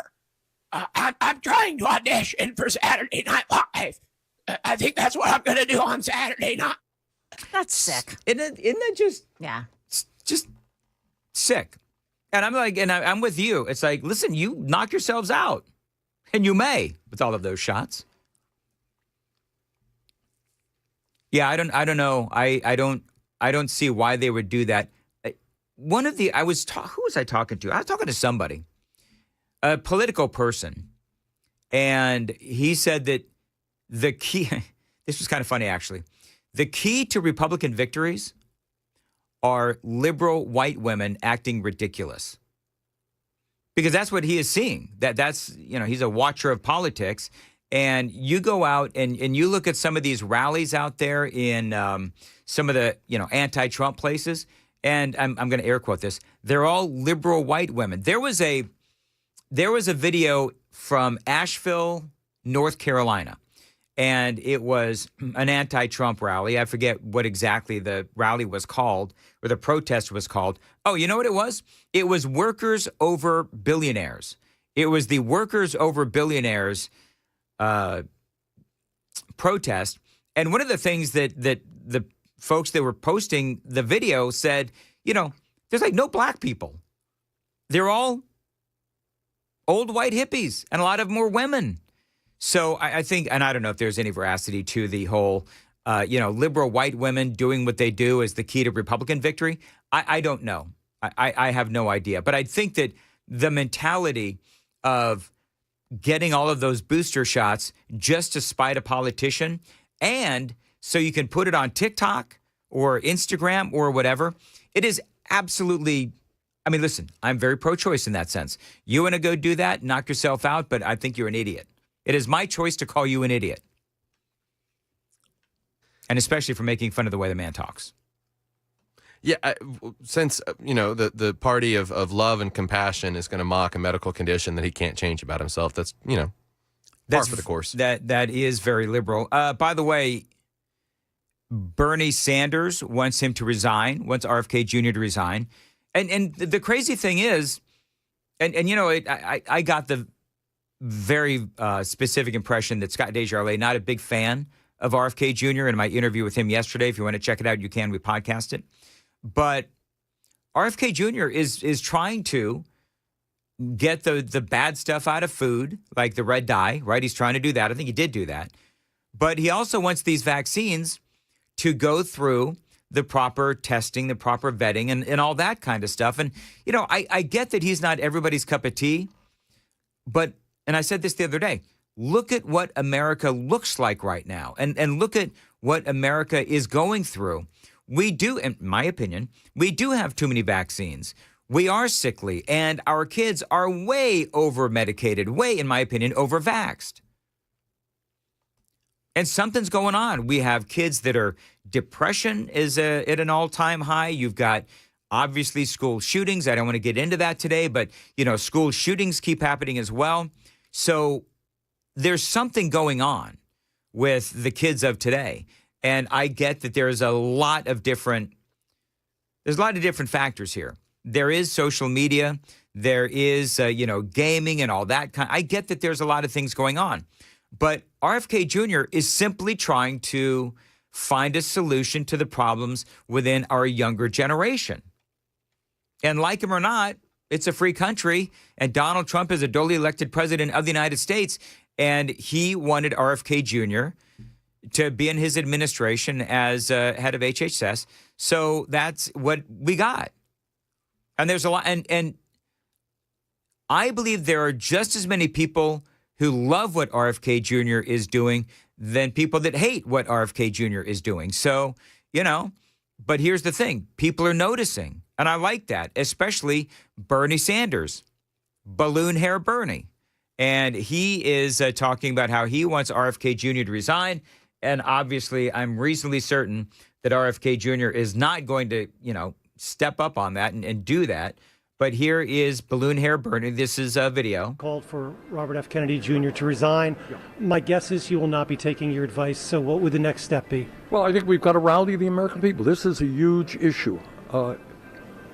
Look, I'm not a scientist. I'm not a doctor. But I do talk to scientists and I do talk to doctors. Oh, my God. Did you hear that? Can you play the end of it again? Bernie's, it's not even done yet. Oh, but okay. Bernie Sanders says, well, I'm not a doctor or a scientist, but I talk to doctors and I talk to scientists. Really? How much time did you spend with Dr. Anthony Fauci, you moron? Gosh almighty. Called for Robert F. Kennedy Jr. to resign. My guess is he will not be taking your advice. So what would the next step be? Well, I think we've got to rally the American people. This is a huge issue. Look, I'm not a scientist. I'm not a doctor. But I do talk to scientists and I do talk to doctors. And the evidence is overwhelming. It's not contestable. Vaccines work. They save millions and millions of lives. And if Kennedy and his friends are able to make people think that vaccines are not safe, it would be a real public health crisis for America. I mean, one of the things that Kennedy is doing is he's simply calling for more testing, and he wants to ensure that the people of America are able to make decisions with all of the information. And he wants them tested as well. So I don't know, whatever. I mean, we'll have to see where this whole thing goes. Myself, I like where RFK Jr. is going, and I think that he's doing a lot of great things. But you know what? All these people that are speaking right now were huge fans of Dr. Anthony Fauci, right? Huge fans of Dr. Fauci. And Bernie Sanders and people of his ilk, they were among those who wanted people who were calling into question the lockdowns and the vaccines and all of that stuff. They were championing those people getting deplatformed and shut down and all of that. So the opinion of Bernie Sanders really is irrelevant to me, as a matter of fact. So anyway, consider the source. It is 7:17. Time to check the roads on WTN.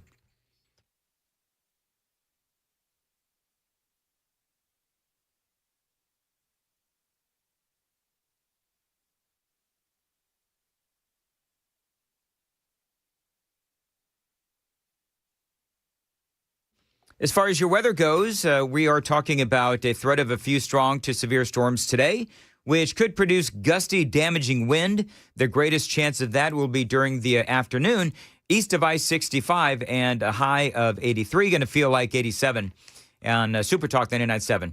Yeah, we're talking off the air, Sam, about, what did you call it? The greatest censorship act ever during COVID? Yeah, the greatest act of censorship in I would say world history, probably. Yeah, I don't think my Facebook has ever recovered, because I was posting stuff, like that, like, what the heck are we doing with these lockdowns and some other things? And I still feel like I'm being Shadow censored. banned. What'd you say, Joan? Shadow banned? Shadow Did you get a lot of banned, that? throttled. Yeah. All that throttled, kind of stuff. Me too. I mean, and Facebook has said that they have taken all of that off, but I don't, here's what I don't understand, is that I can have, at last check, I don't have my Facebook in front of me, but at last check, I had like 13,459 followers on Facebook, not that I obsess, and I will post something, and somehow I get literally no responses and no reaction. So you're telling me out of 13,000 some followers on Facebook, I post something that is absolutely, and I'm going to say, a lot of the people that follow me on social media, they are, I'm sorry, I've got 17,000 followers. That makes it even worse. So, and most of my followers, they follow me because I am conservative. I will post something that is absolute red meat, and I get no response. It happens, I don't get it. It happens privately, too. On my Facebook, I've got a few hundred friends, and I'll post something to my story that's, I don't know, pretty picture or me at work or something. 20, 30 people view it and can see it. Right. I post something political to that story. All of a sudden, I'm seeing 1 to 2 people look at it, and that's my mom and my aunt that look at my stuff every day. Yeah, so, but here's the, and then we're going to move on. But you know what the tough thing is? Like, I cannot buy a follower on Rumble. Like, I just can't. And so I've kind of given up on Rumble because I posted videos and they're very conservative and I get a few reactions, but really no followers on it. And so it's frustrating because I've got 17,000 followers on Facebook. I've got, 10,400 followers on Twitter. But when it comes to the other social media, I'm just striking out. Feel free to say something while I'm drinking, Sam, Joan, Jiminy Crickets. At least you have us. Sure, yes. So next time and you know what, folks, and by the way, Sam, I'm sorry to hear that you only have a couple hundred friends. They're friends, not followers. I've got 5,000 friends too. Yeah. Oh my goodness. You want to borrow some? No, I like to have a clean feed, I don't want to be clogged up with Susie's lunch from last week. Oh, whatever. All right, it is 7:20 on Super Talk 99.7 WTN. Super text line is open, 615-737-9986. Joan Jones is in the WTN newsroom. Joan, what's coming up at 7:30? Yeah, President Trump calls up the Supreme Court to settle a tariff dispute. And mom to the rescue. A Nashville mom turns her son into police. Those stories and more coming up here at 7:30 on Super Talk 99.7 WTN.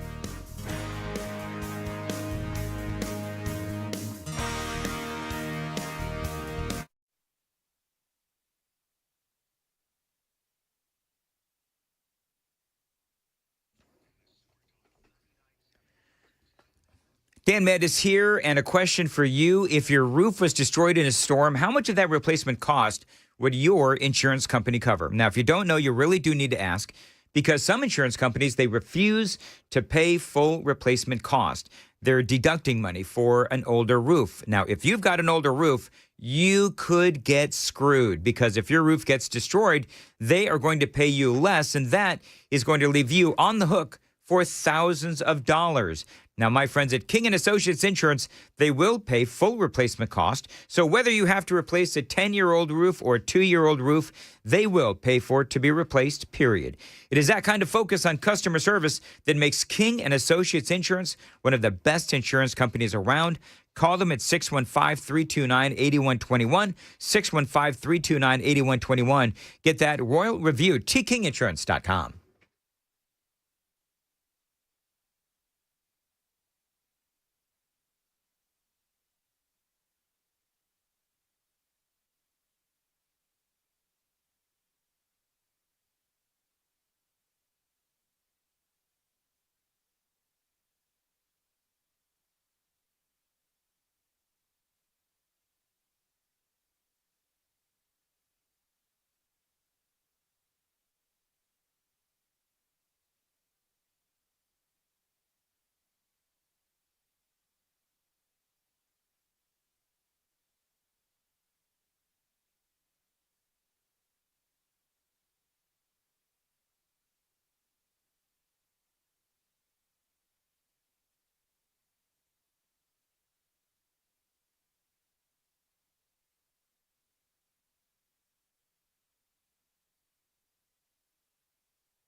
Dan Mandis here for my friends at Brentwood Jewelry. Listen, if you've got a special occasion coming up, you need a special gift, and Brentwood Jewelry is your place to go. So, for the lady in your life, necklaces, bracelets, rings, and earrings. And for the men, they've got money clips and cufflinks, and also they've got watches for everyone and every budget. Amy bought me a watch from Brentwood Jewelry. I love it. Now, here's the other thing that I like about Brentwood Jewelry. If you've got, maybe your mom's old ring or your dad's old watch or whatever, they can restore it. So if you've got a piece of jewelry that needs a repair, maybe a ring that needs to be reset, Brentwood Jewelry can do it for you. They've got great merchandise, terrific prices for every budget. Now, this is a family-owned business that's been in Middle Tennessee for over 50 years. Brentwood Jewelry is the official jewelry store of my house, and they are here to help you. 7012 Church Street East, located in the heart of Brentwood, just off Franklin Road. Exceptional style, exceptional deals every day for over 50 years. Brentwood Jewelry.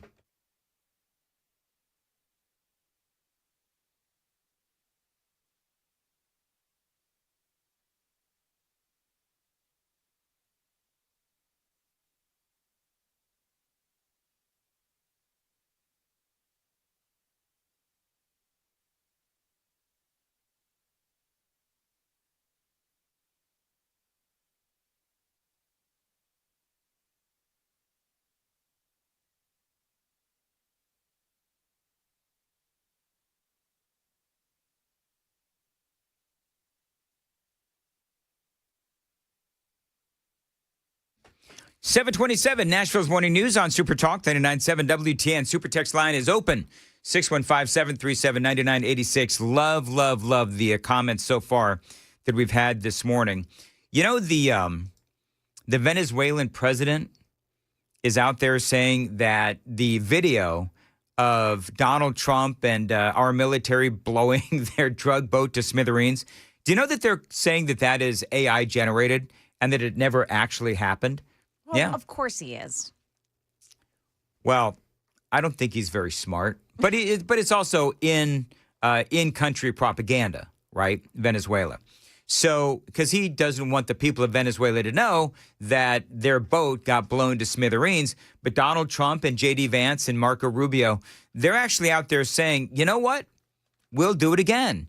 The President Trump has been enjoying the success of his bombing of that boat carrying drug traffickers and also the drugs itself.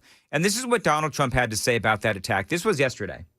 On the boat, you had massive amounts of drugs. We have tapes of them speaking. It was massive amounts of drugs coming into our country to kill a lot of people. And everybody fully understands that. In fact, you see it. You see the bags of drugs all over the boat.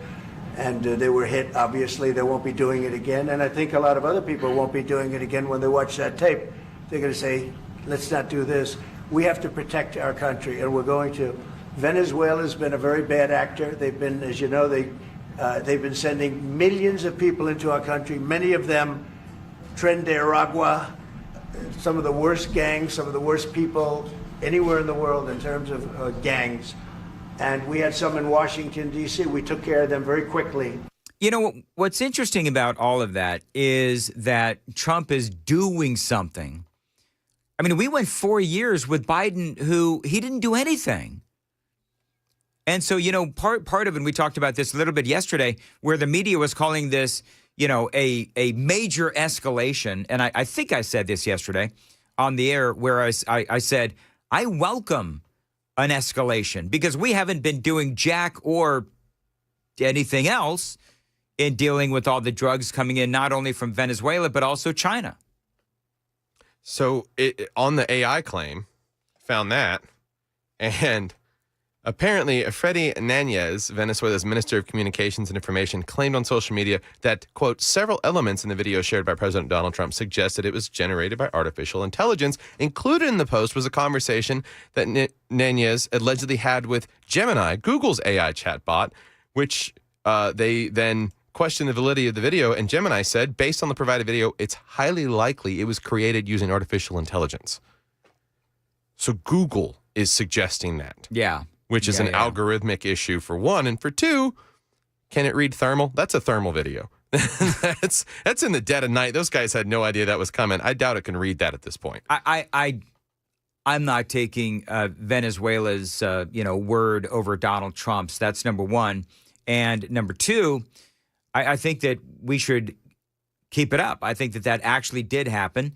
Coming up, J.D. Vance is going to talk about this as well as Marco Rubio very briefly. Then I'm going to go on to other things. It is a very busy morning. Again, the super text line is open, 615-737-9986. Got a lot more straight ahead. Joan Jones with the news right now.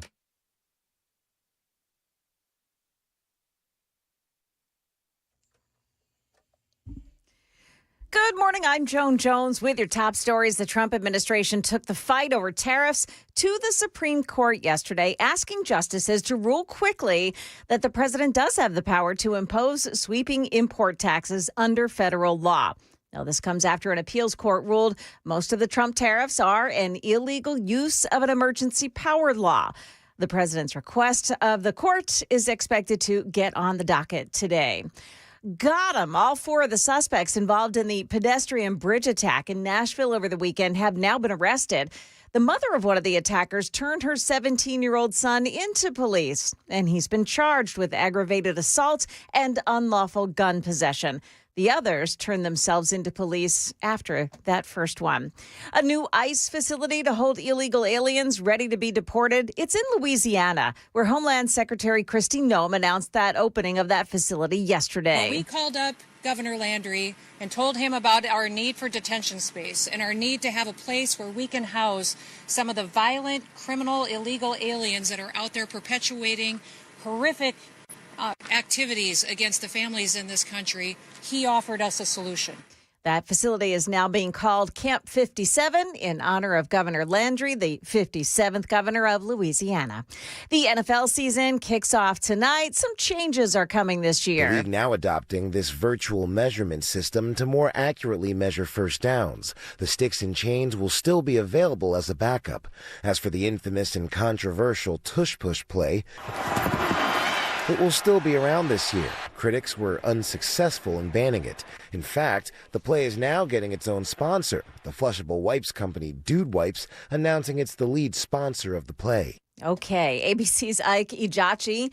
The Eagles and Cowboys tonight. Kickoff is at 7:20. Market Numbers Report brought to you by Beacon Capital Management online at beaconcm.com. A disappointing report on the labor market moments ago. The report saying private payrolls increased by 54,000 in August. That's well short of the 75,000 estimate. Dow futures minus 16, NASDAQ futures plus 41, S&P futures are up 7. That's the latest news, traffic and weather next. I'm Joan Jones, WTN So, News. Joan, you going to show up for work tomorrow? Or are you going to call in sick like Mac Moore used to do when the 49ers or the Chiefs were playing? I'm a professional, Dan. I'll just be Joan Jones throwing it down and saying Mac Moore was not a professional. No, he was a wonderful guy. I really like Mac. Oh, we all love Mac. I'm just kidding. But I mean, should I wear my face paint still tomorrow? Little wear your face paint and wear that Eagles cheerleader uniform you have. I don't have one of those. Oh, you don't? No. Then no. probably don't wear it. Yeah, I probably won't. Did that sound as creepy as I think it sounded? I think it did. Yep. Yep. I was like, wow, really. I meant really it as creepy. I meant it as a joke. And then I said it, and I'm like, oh, God. Did I just say that to Joan Jones on the radio? Yes. Oh, I'll tell him. He'll be right there. Yes. HR calling. They want HR calling. Yeah, they want you down the hall right away. Listen, at least I didn't say that I liked your pom-poms. Hey, is it time for me to do the commercial yet? It's time to get off the air. You might fit in a cheerleader outfit better if, Dan, you go to Contours. There you go. Let me tell you about my friends at Contours. Listen, if you are getting into your bathing suit, you're not feeling real comfortable, you don't like the way you look, check out my friends at Contours and get one of those belly buster specials.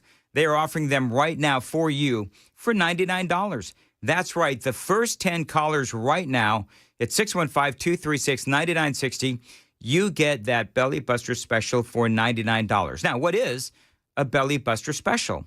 Well, it is cutting edge. It is Contours red light technology. So it is cutting edge. It's new technology, and it's great. It is incredibly unique. It is also effective, and people have been coming from all across Middle Tennessee to check out Contours. Go to their website and see how the whole thing works. And you can find them online, contoursllc.com, 615-236-9960 for Contours. You call right now, you get that Belly Buster special for just $99. 615-236-9960, contoursllc.com. All you've got to lose is inches.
$7:36 on Nashville's Morning News. That's going to be a great event. Can't wait to see and hear Matt Murphy as he helps to moderate that event. Want to tell you about my friends at the Wellness Institute of Nashville, where right now you can get a comprehensive exam, x-rays if needed, and a well-explained diagnosis and that first treatment. Listen to this, for only $12. Now, I've been talking about the Wellness Institute of Nashville for years, and I don't know, I can't seem to remember the last time they had a deal this good. Again, $12 for a comprehensive exam, x-rays if needed, well-explained diagnosis, and that first treatment. Now, you know what they do. If you have chronic back, neck, or knee pain, they can help you with their state-of-the-art non-surgical spinal decompression therapy.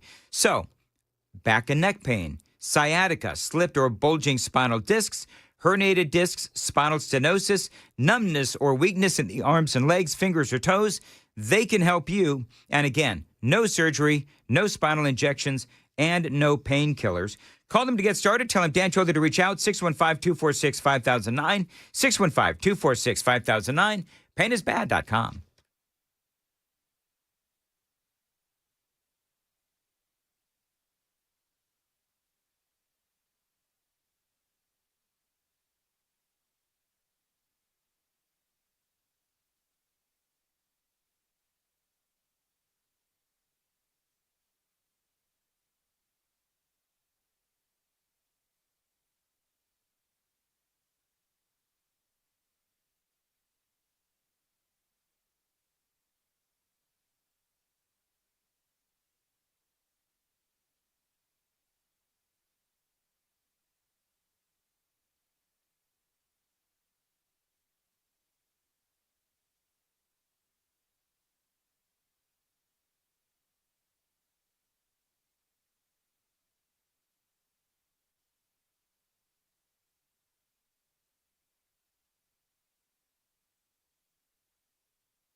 Still had that accident this morning in Antioch on Murfreesboro Pike at Una Antioch Pike. Another one, Old Hickory Boulevard, westbound side in Nippers Corner. That accident at Edmondson Pike. Now, you do also have a crash on 24 westbound side at the on-ramp from eastbound Briley Parkway South. And the right side is blocked on that on-ramp this morning. Delays everywhere on 24, on 65, on 40 as you make your way into Nashville. Traffic every 10 minutes every morning on Super Talk 99.7 WTN.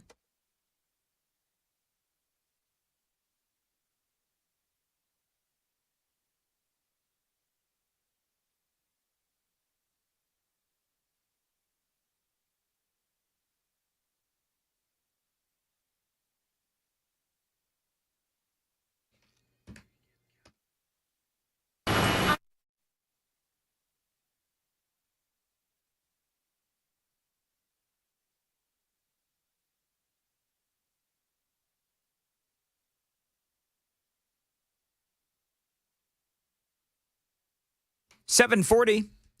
Nashville's Morning News on Super Talk 99.7 WTN. Listen, Sam and Joan, I don't know which one of you two is making us late, but stop it already. Of course, it's our fault. Absolutely it is. Couldn't be yours. By the way, did you see what Tammy said on the super text line? Joan, not that you need my permission, but I give you permission to smack Dan. Yeah, and there was another one. Hold on. Stop ogling her tomatoes in the cheer outfit, Dan. Stop Andy ogling her tomatoes, Yeah. Dan. Ba-da-ba. All right, real quick. I want to get back to, because, you know, the media is hyperventilating over Trump taking out the Venezuela drug boat. And so they run to J.D. Vance, Vice President J.D. Vance, who is, by the way, there to talk about the family that he met. He met the families of the kids who were shot and injured and shot and killed in Minnesota.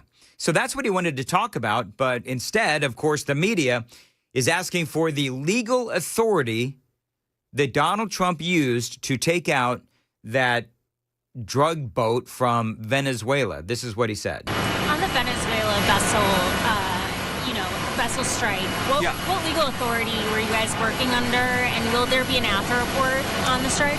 Well, I'm sure there's going to be an after report. I mean, the legal authority, and I want to talk about these kids, is that there are people who are bringing literal terrorists who are bringing deadly drugs into our country, and the President of the United States ran on a promise of stopping this poison from coming into our country. Another question? Yeah, I like that. Another question?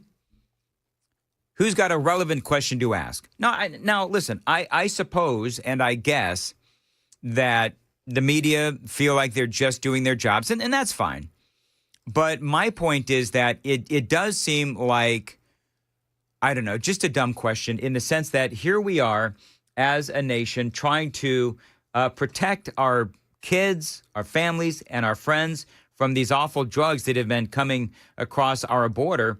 And the media is going to, wrap this up in a, oh my gosh, Donald Trump, he didn't follow the law.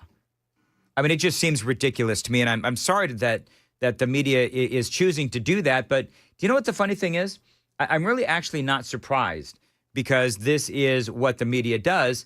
And it's always so incredibly infuriating. But, the more that you cover Donald Trump, and the more that you cover this media as they continue to cover the president and J.D. Vance, it is obvious that they're always going to take the side of the bad guy. And it seems like this reporter is questioning whether Trump had the legal authority to blow up a boat filled with a bunch of drugs and drug dealers coming to America. I don't know. I don't understand why they continuously do this. When you had Kash Patel yesterday, did you see the arrests that were made, or the indictments that were handed out in Ohio? No. Grand jury indicts 3 U.S. citizens, 22 Chinese nationals, 4 Chinese pharmaceutical companies in international drug trafficking, money laundering conspiracies. No kidding. That was all FBI. All right. Yeah, listen, I think, do you know what's interesting? Who were the most vilified? And Joan, you can play on this too. Who were the most vilified of the Trump cabinet members when they were coming up for their Senate confirmation hearings? It was Kash Patel, it was Tulsi Gabbard, and it was Pete Hegseth. Mm-hmm. Pete Hegseth. Yeah, Pete Hegseth. I think Pete Hegseth, and I think that Pete Hegseth has done a great job. Now, there are rumblings, within the Defense Department that people don't like Pete Hegseth. But here's the thing. There's always going to be rumblings like that, because it's just part of the job of being in management. I mean, you're not supposed to like your boss. You're not supposed to like the boss. I mean, and Hegseth knows that. So for me, I just thought, when I saw and see those stories where, the people in the Defense Department, they're quitting and they don't like Pete Hegseth. Well, you know what? Here's what I know. What I know is that we took out Iran's nuclear abilities. That's number one. Number two is we have we have recruitment that is up because people appreciate what Pete Hegseth and Donald Trump represent. And so it seems to me like, just on the surface, he's doing a great job. And also remember that the media is always looking for an angle to try to criticize the Trump administration and the folks within his cabinet. So to me, it is rather ridiculous. Got to go to traffic. It is 7:45. Time to check the roads on WTN.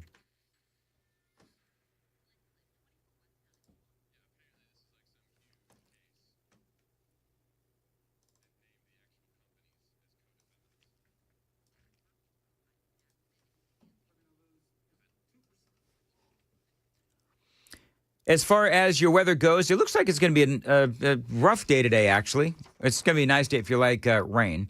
A threat of a few strong to severe storms they could produce gusty, damaging wind. The greatest chance of that will be during the afternoon. East of I-65, a high of 83, feeling like 87. Appreciate you listening to Nashville's Morning News. Real quickly, then I am going to move on, I promise. Marco Rubio was asked, and I've got double audio playing. This is so frustrating when this happens. Marco Rubio is talking about the situation with the Venezuelans and whether or not the Trump administration is going to go after more of these Venezuelan boats. And Rubio is saying, you know what? Absolutely, we're going to go after these Venezuelan ships. You know why? Because they keep coming. And we've known that this has been a problem for a long time. And because it's been a problem for a long time, we're going to, you know what it sounds like they're going to do? It sounds like what they're going to do is they are going to bomb now and ask questions later. That's what I think that they are going to do. So, and I think for the Trump administration, I think that this is really something that they do need to do because they need to protect the American people. And I hope that they don't get, pardon the expression, but I hope that they don't get gun shy in trying to take out these Venezuelans.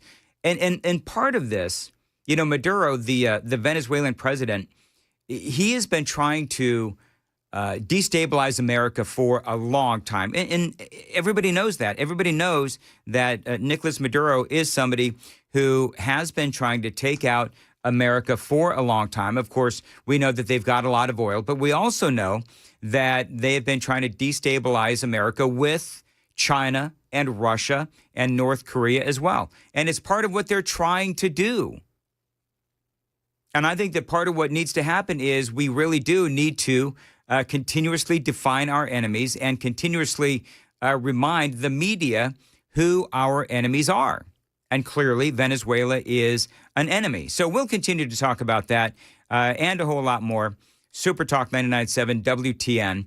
I want to play this piece of audio with J.D. Vance because I like what J.D. Vance had to say as he was talking about spending time with those families in Minnesota, because I thought that it was an amazing conversation that he had. And part of this is I want to relate this back to the Democrats as they were mocking prayer. Remember that whole thing after the Minnesota shooting where it was like, thoughts and prayers is a lie, and they insulted every single Christian in America, it seems to me. This is what J.D. Vance had to say, and this is why I think Donald Trump is sending him on these very important missions, is because he is so incredibly likable and eloquent. Listen to this. I have never had a day that will stay with me like this day did, because I really felt like these parents, in the midst of the worst grief of their entire lives, they opened up their lives and they opened up their hearts and they made me part of it. So I'd ask a couple of things, straight from the parents and straight from the families to my fellow Americans. First of all, while 2 kids lost their lives, there's still 1 kid that's in very serious condition, and every single family, the family of Lydia, who luckily recovered, but we visited her in the hospital, the family of the 2 who died, Harper and Fletcher, all 3 of those families said, please say a prayer. So to my fellow Americans, if you're the praying type, say a prayer for this innocent girl who's actually in surgery right now, that the swelling will go down, that she will be okay, because she's still in a fight for her life, and every single family to a person is desperate that the death toll, which currently is at 2, stays at 2. And I think if you're a praying type, you ought to say a prayer for this innocent young girl. The second thing that I'd say is, look, I'm speaking to my fellow Americans who are parents in particular. There is nothing that you can say that can take away the grief that these parents are dealing with. There is no word that can possibly describe the feeling or the emotion or the heartbreak. One of the ways that I'm going to try to honor these parents and the children that they lost is by being a better dad and hugging my kids tight tonight and making sure that they know that their dad loves them, because there are two families who are not going to get that opportunity ever again. And if you do have kids, if you're lucky enough to have a son or a daughter, make sure that they know that they love you. Make sure that you hug your kids tight, because there are families in Minneapolis who won't be able to do that ever again. J.D. Vance. Really, really smart, really, really good. And you know what the thing is about the Democrats? Why is it they have to mock everything that conservatives stand for? I mean, here we are as I realize that, there's a lot of people that are not Christians, but, there's a lot of people who are Christians. There's a lot of people that do pray, and they do pray daily. They especially pray when horrific things happen. And the Democrats, with that whole the thoughts and prayers are a lie, really what they were doing is they were mocking prayer. And I don't know what it is about the Democrats. I don't know what it is about this mentality that they have, that they think that they are so much better than conservatives. They think that they're so much better than Republicans that they feel like it's okay to mock everything that we stand for, whether it is, the Second Amendment, whether it is the Bible, whether it is our belief in God, whether it is our belief in prayer. They continue to do this. And I've got, in the 8 o'clock hour, I'm going to play some audio because, and maybe I'll name this segment. I'll call this segment, "How's that working out for you with the Democrats?" Because I'm going to tell you, based on the latest polling, it's not. 7:52, and Joan's got the news at 8. Joan.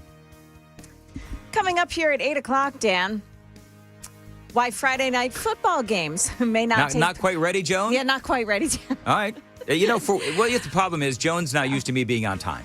I'm not. And you hand it off so quickly. Mm-hmm. It's your fault. So we'll tell you why Friday night football games may not take place tomorrow night. That and more coming up here at 8 o'clock on Super Talk 99.7 WTN.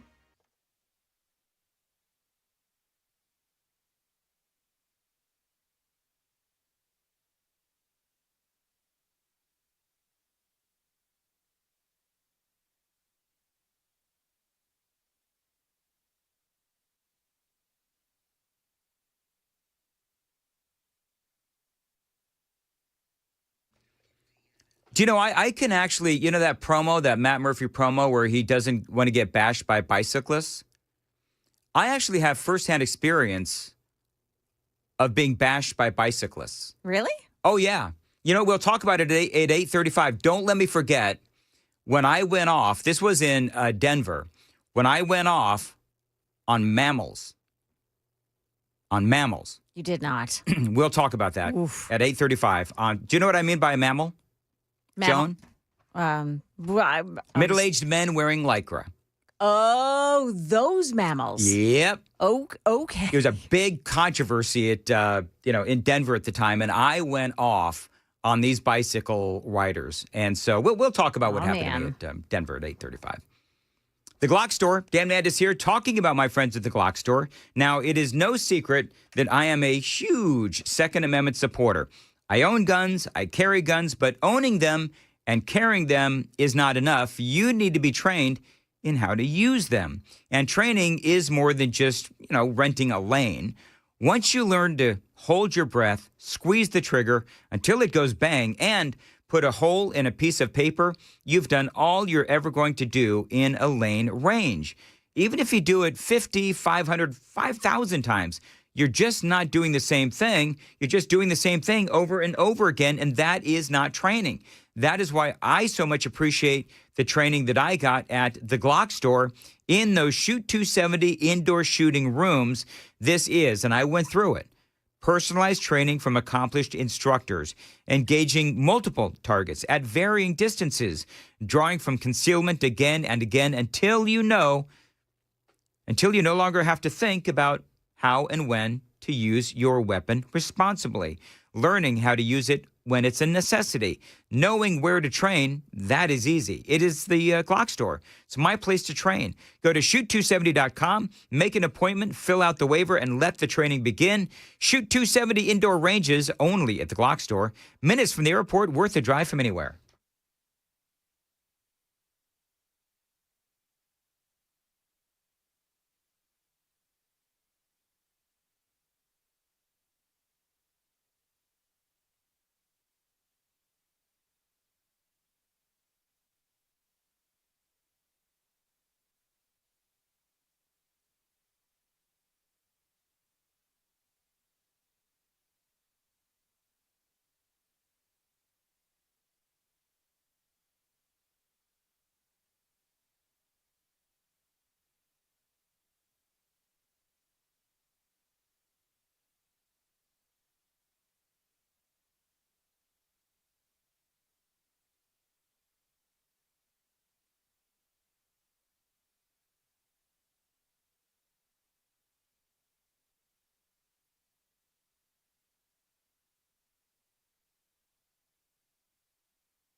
$7:57, Nashville's Morning News on Super Talk 99.7 WTN. Super text line is open, 615-737-9986, 615-737-WWTN. I'll go ahead and tell that story now real quick.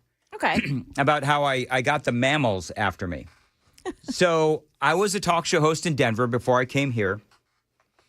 And there was a controversy because all of these, and this is, Denver, where, you got a lot of granola eating kind of people, and they like to ride their bikes and all that stuff. The crunchy ones. The crunchy ones. Yeah.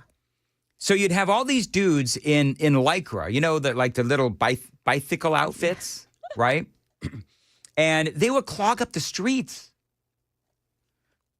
They would, because you know how these bike riders, where, there's no bike lane, but they say that they have a right to the road. Yes. And so you got some dude, or 50 of them, riding and they're in the road. They're in the middle of the road, and you've got like 2 or 3 mile backups. Yep. And so this was a news story in Denver, and this happened to me often, actually.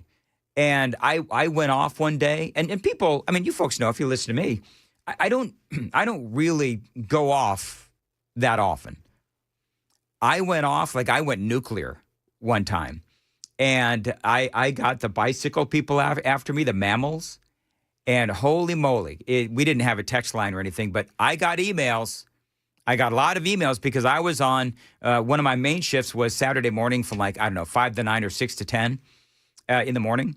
And that's when all the mammals go out and they drive to their place where they start, launching their little bike rides. So I just got hammered. And I didn't realize, just so you folks know, if you are a mammal, a middle-aged man wearing Lycra, I didn't know that was an insult. Did you know that that's an insult if you call one of those people in Lycra, middle-aged men wearing Lycra? I didn't know that was an insult. Did you know that was an insult, Joan? I had no idea. Sam, did you know that's an insult? No. But what are they going to do about it? Well, they're healthier than me, so they could probably kick my butt. I mean, there is that. But that's conditioning. That's not strength. Anyway, it's cardio. Anyway, so the boss called me into the office on Monday, and he says, "What did you do over the weekend?" and I told him what I did, and he thought it was mildly amusing, but he didn't like the 300 emails that he got complaining about the Saturday morning guy who was, bashing all the bike riders. So anyway. So that was one of those moments where I officially got in trouble for saying something that I apparently shouldn't have said, but I most certainly did. And it was too late. So, and it still irritates the life out of me when you have these bike riders in the middle of the street. And I was driving down Lebanon Pike the other day, and there was somebody in the middle of the street. It's annoying as all. You people know. I get it if you're training for a race or something, but, set it up at home and go stationary if you're going to be in traffic. That's the thing. That's the thing. And they got and the crazy thing is you go down like Old Hickory and they got all these bike lanes. They got all these bike lanes all over Nashville. Do you know I never see anybody in the bike lanes? I know. Have you ever, Joan? Sam is saying no too. They've taken away the car lanes to provide for bikes, and there's it's nobody just not there. Right. There's nobody there. Meantime, traffic is all backed up. And when the traffic is backed up, there's all that crap coming out of the car, and that's bad for the environment. Mm-hmm. Anyway, it's 8 o'clock on WTN.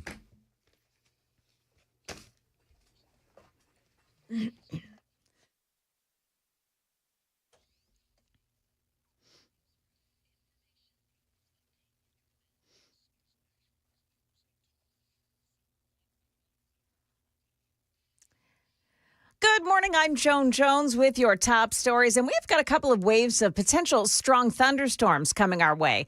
The first one is this afternoon, but Stefano says maybe not for everyone. And there are going to be areas west of I-65 that do not get a drop of rainfall. Same thing along I-65. There will be some areas along that corridor that see no rain today, but areas along and east of 65, that's not only where storms have the highest risk of firing up, but where we could also get the risk of a strong to severe thunderstorm, even though that risk is low. And the second batch of storms expected tomorrow evening, and that could put a hitch in the Friday night football games. Stick around for the forecast, the full forecast with Stefano right after the news. Metro Nashville police are crediting a mom who spotted her son's photo on the news as one of the 4 people who carried guns and attacked several people on a pedestrian bridge over the weekend. That mom called police. Her son was arrested. The other 3 attackers then turned themselves in.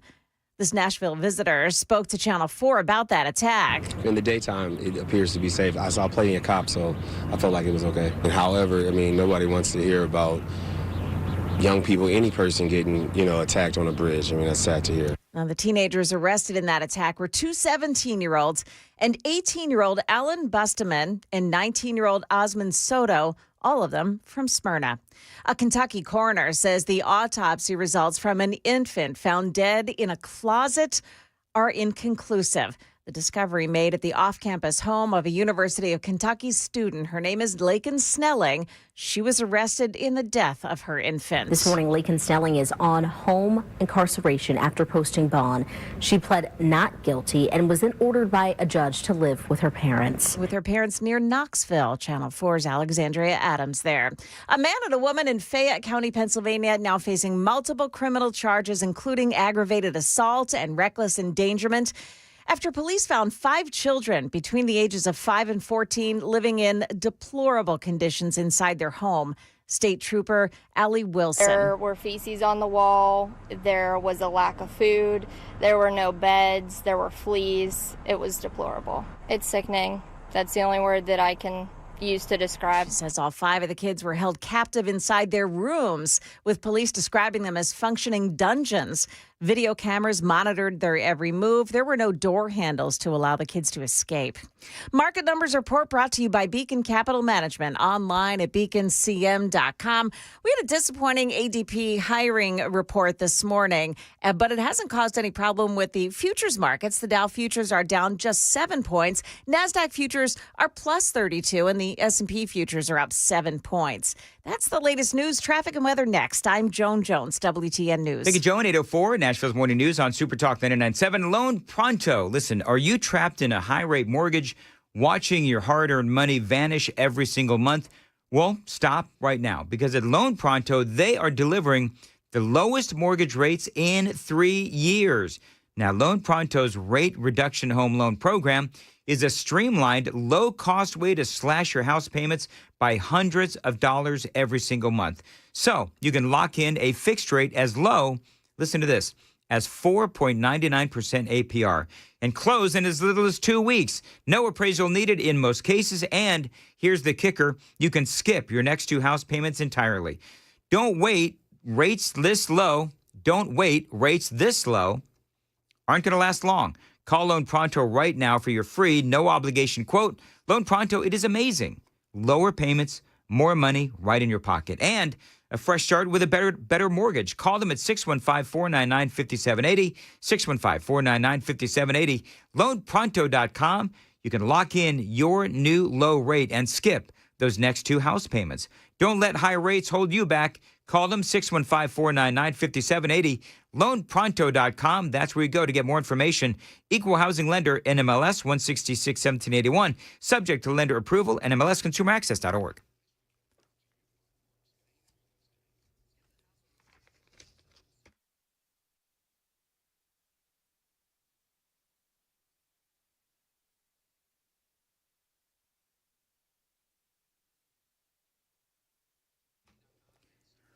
Dan Mandis here, Window Nation. Listen, it's going to start getting cold pretty soon, and you need energy-efficient windows. My friends at Window Nation, they can help you with that. Protect your home ahead of the fall and winter weather. Get replacement windows from Window Nation. Top-quality, energy-efficient windows from a trusted company, all at a reasonable price. Now, Window Nation knows replacing windows is an investment, and they want to make it affordable for you. That's why they've got a great deal for you right now. Save big here in the month of September. Buy 2 windows. You're going to get 2 for free and make no payments for 2 years. You're not going to have to deal with monthly payments or down payment or interest until 2027. Now, this is why I trust Window Nation. They've got an A-plus rating from the Better Business Bureau and over 45,000 5-star reviews. Now, don't forget that great deal. Buy 2 windows. You're going to get 2 windows for free, and you don't make any payments or down payment or interest until 2027. 866-90-NATION. Schedule a free and fast estimate right now with the pros at Window Nation. 866-90-NATION, windownation.com.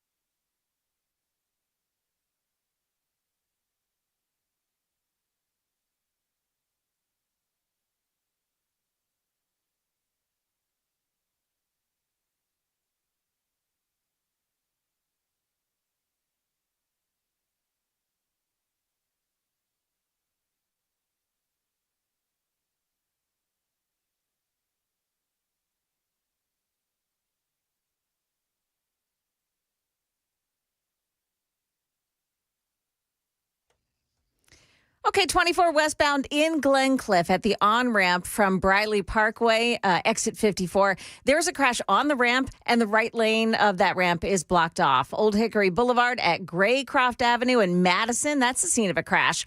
And also we have Briley Parkway, northbound side at Everett Express Drive in East Glencliff. That's the scene of an accident as well. Looks like things are starting to clear up a bit on 24 westbound heading into Nashville. And things are very slow as you travel 65 south this morning, approaching Goodlettsville, and then again on the way into Nashville. Traffic every 10 minutes every morning on Super Talk 99.7 WTN.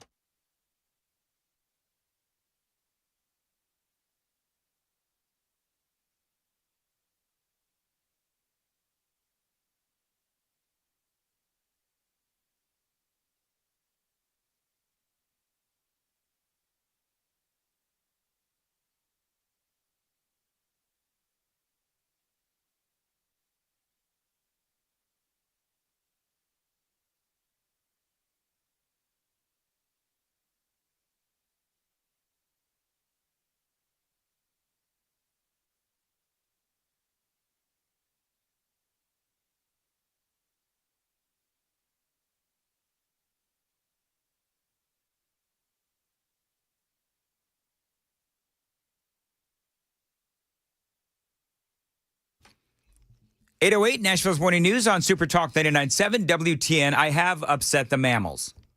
They're now texting in to 615-737-9986. I'm only going to read one. 1323. Well, Dan, the main reason us cyclists wear Lycra is because it helps prevent chafing. If you want to go off about something grotesque, what about those morbidly obese individuals wearing skin-tight clothing. He says, I'm sick of seeing that crap.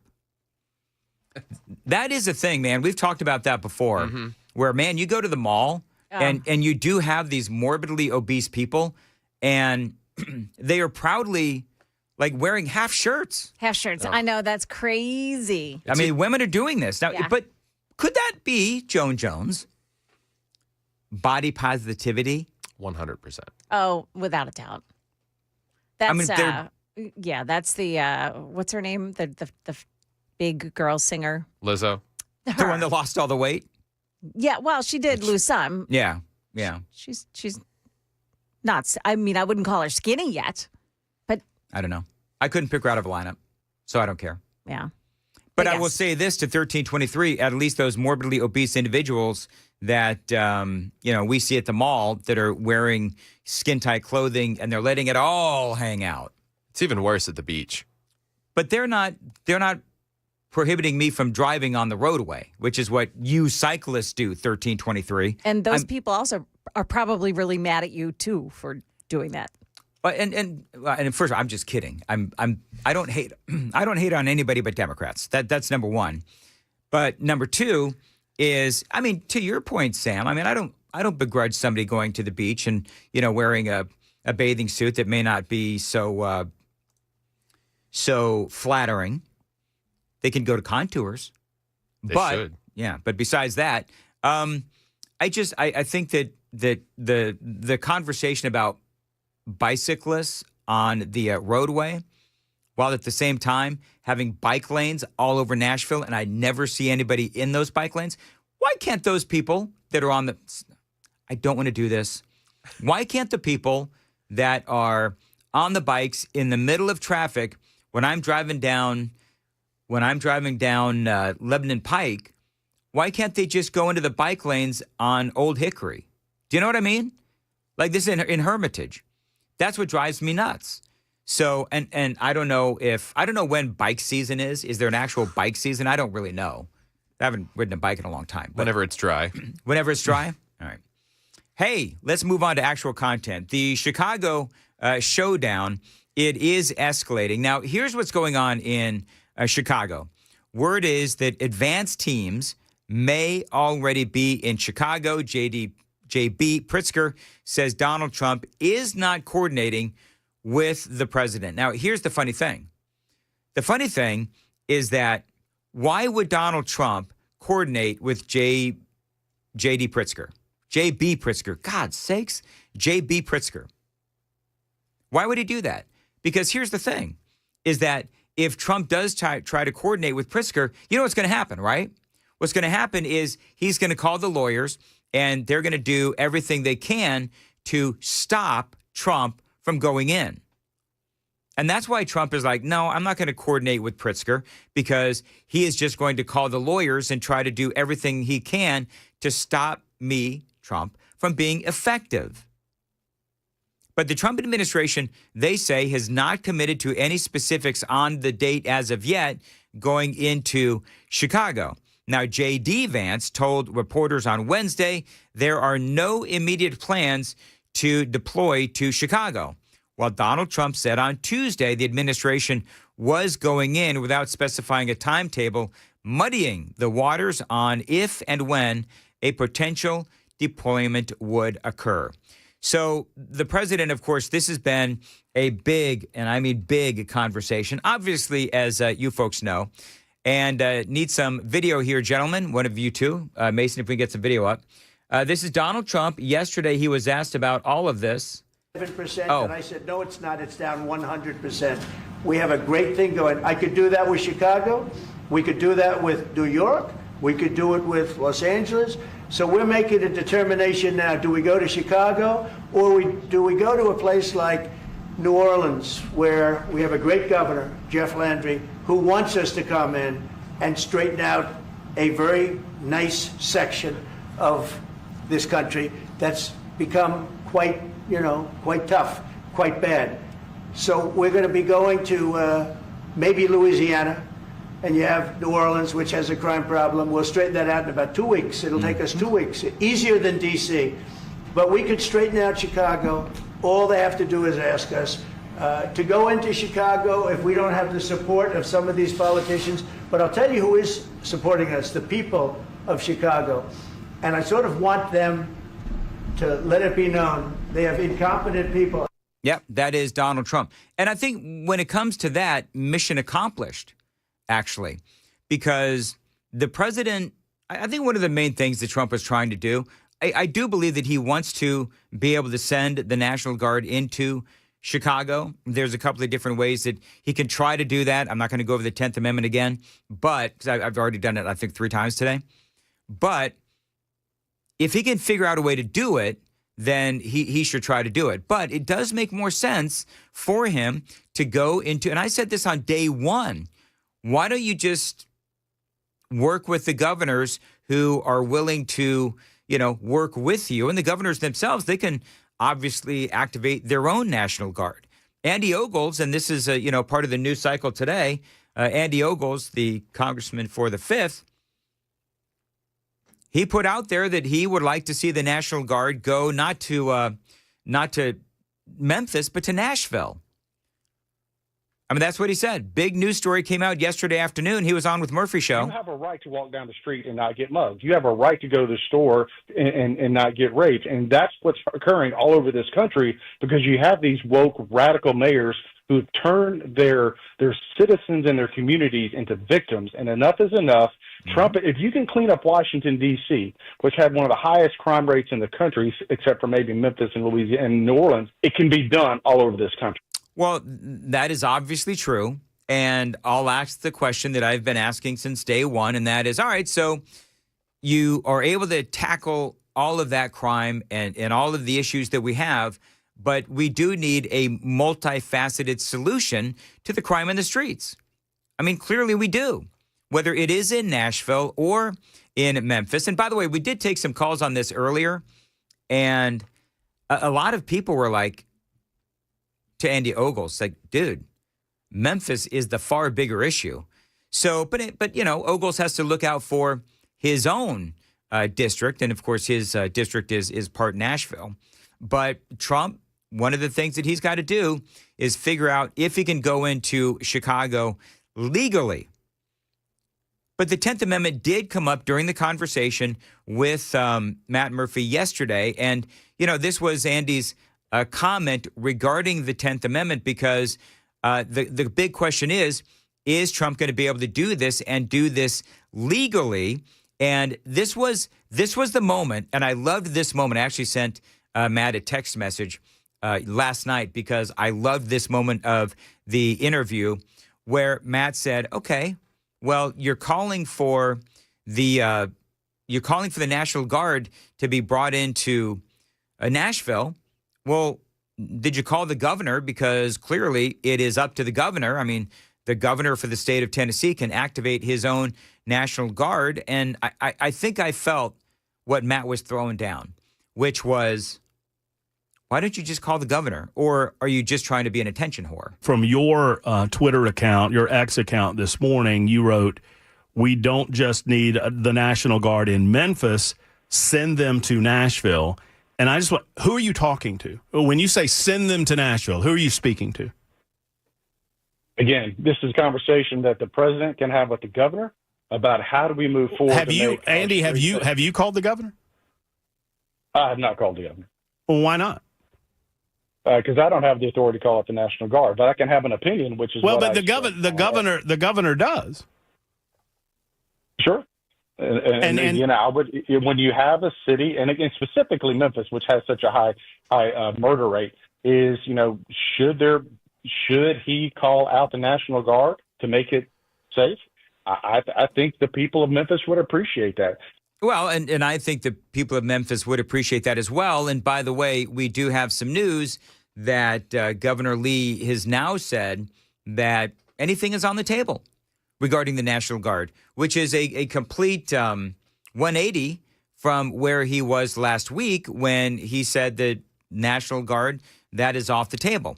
I think that Governor Lee is realizing that the people of Tennessee are really, really tired of all of this violence. Clearly, we're tired of the violence. We're tired of Memphis always dragging us as a state down, which is exactly what's going on. And I do agree with everybody on the super text line and everybody that says, what about when the National Guard leaves? It's a very valid question. That's why this is a multi-pronged situation. We need to do a number of different things. And a lot of these things we actually can't really do without the state legislature. But let's go down the line, right? So what are the problems? I mean, this is generational. Let's just look at Memphis. Let's just focus on Memphis. What are the problems in Memphis?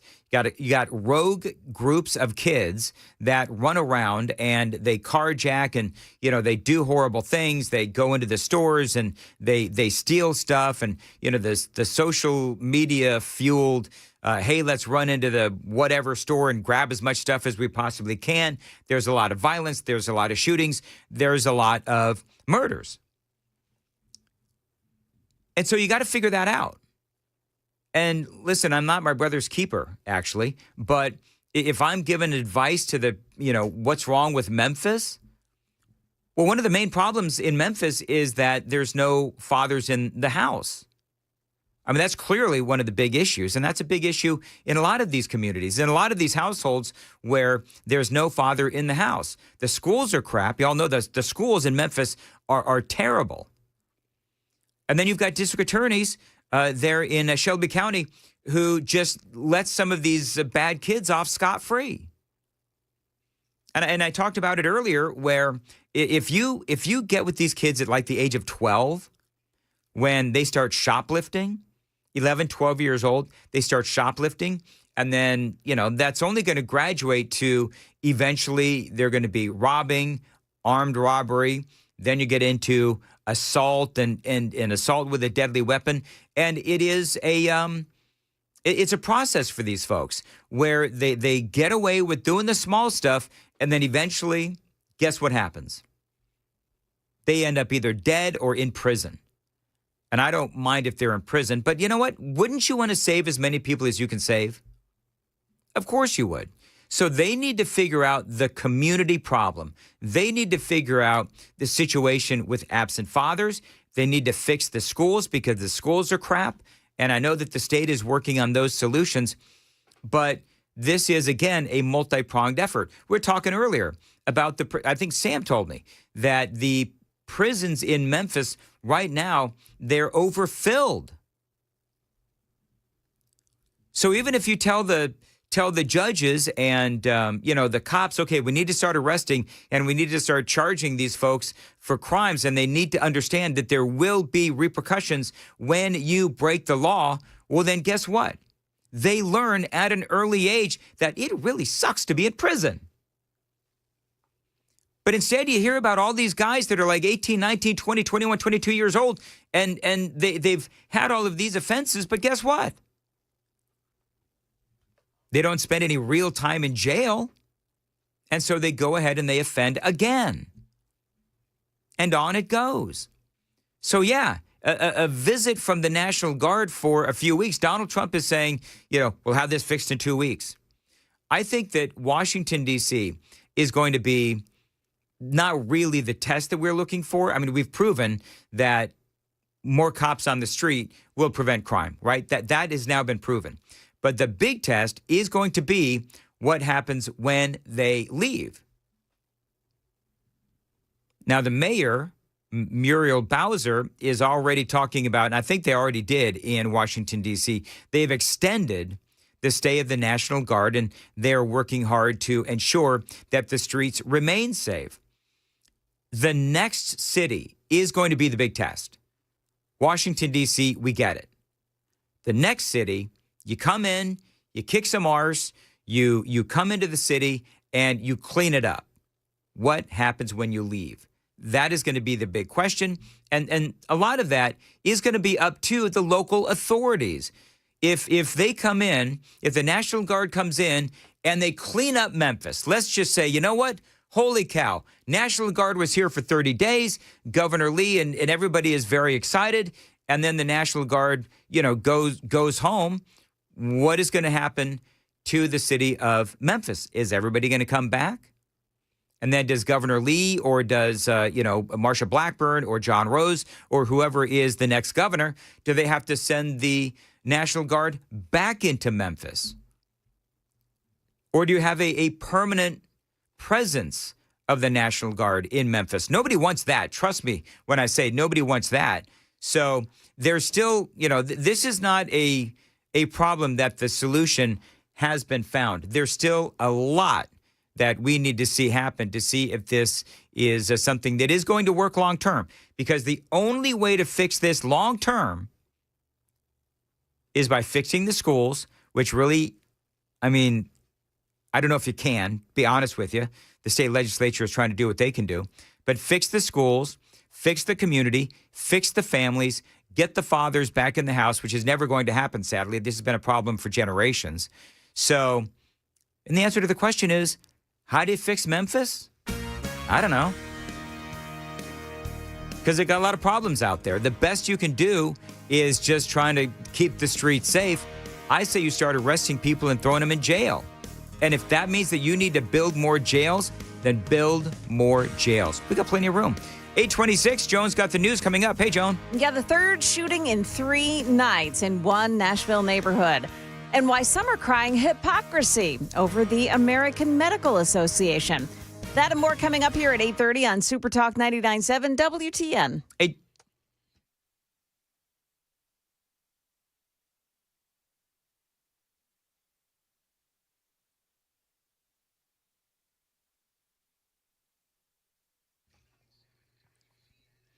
Dan Matt is here for DT McCall's. This is a great Tennessee company. They are here for their fellow Tennesseans. Great prices, great selection, and value as well. I've been telling you for years about DT McCall's. They've been helping people out for 3 generations. And if you need it, they've got it at DT McCall's. Indoor furniture, if you've got a room to fill, go to DT McCall's. Appliances, too. This is my big thing with DT McCall's. I bought a couple of appliances now. If it plugs in, they've got it, and they've always got specials going on to save you money. Right there on the front page of their website, it's dtmccalls.com.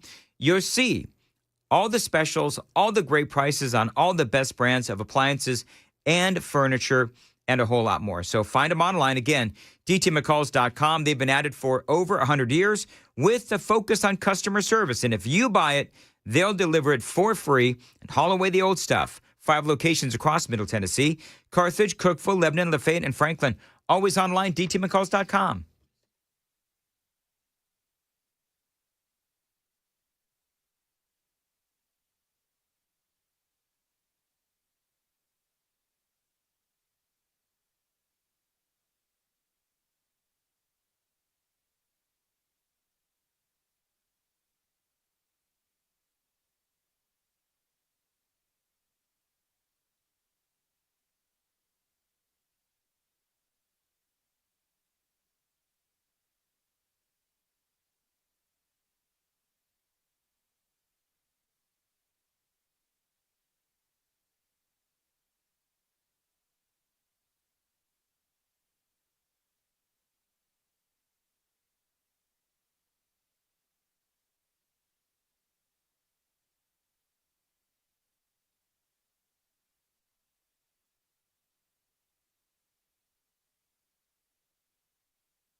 This is where he talks about you.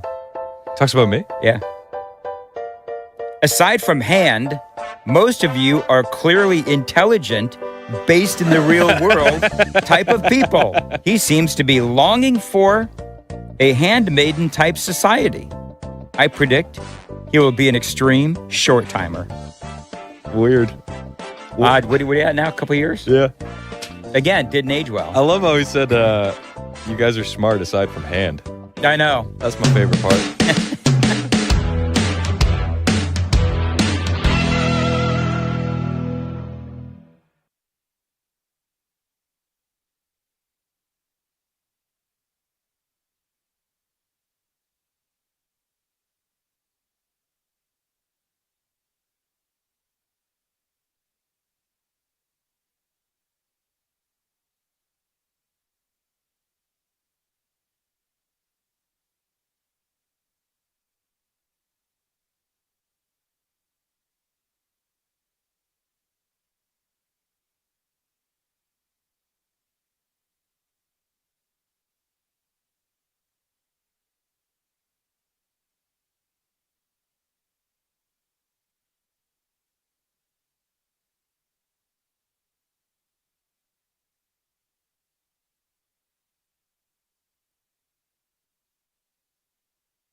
Good morning. Now 8:31. I'm Joan Jones with your top stories. Stick around. We've got traffic and weather on the way right after the news. The Trump administration is headed to the Supreme Court, appealing a decision that struck down as tariffs on imports to the U.S. The administration's petition to the High Court warns that extraordinary threats to the country are at issue in the case, and that last week's appeals court decision against most of the tariffs has disrupted highly impactful, sensitive, ongoing trade talks. Two lower courts have now found that the president had no legal authority to impose those tariffs on his own. But the administration claims the moves were needed to fix trade imbalances that had brought the U.S. to the brink of a major economic and national security catastrophe. That's ABC's Stephen Portnoy. Metro Nashville police reporting the third shooting in 3 nights in East Nashville. News 2's Peyton Kennedy. Metro police tell us the man was shot by a woman that he knows. This was reported around 11 p.m. on South 7th Street. This is the third shooting in this section of East Nashville in the past week. In this case, the man was taken to the hospital in critical condition. Now, a teenage girl was shot in the hand by her father during a domestic incident in that same neighborhood on Monday evening. And then on Tuesday night, a man was shot in the leg, also on South 7th Street. Florida Surgeon General announcing plans to end vaccine mandates in his state. The move would make the Sunshine State the first to no longer mandate certain vaccines for children in public schools, currently required to be vaccinated against serious diseases like polio, measles, chickenpox, and tetanus. The American Medical Association condemning the move, saying in a statement, this unprecedented rollback would undermine decades of public health progress. Now, that's ABC's Victor Akendo. While the American Medical Association expressed concerns about childhood illnesses, that organization still supports transgender surgeries for kids.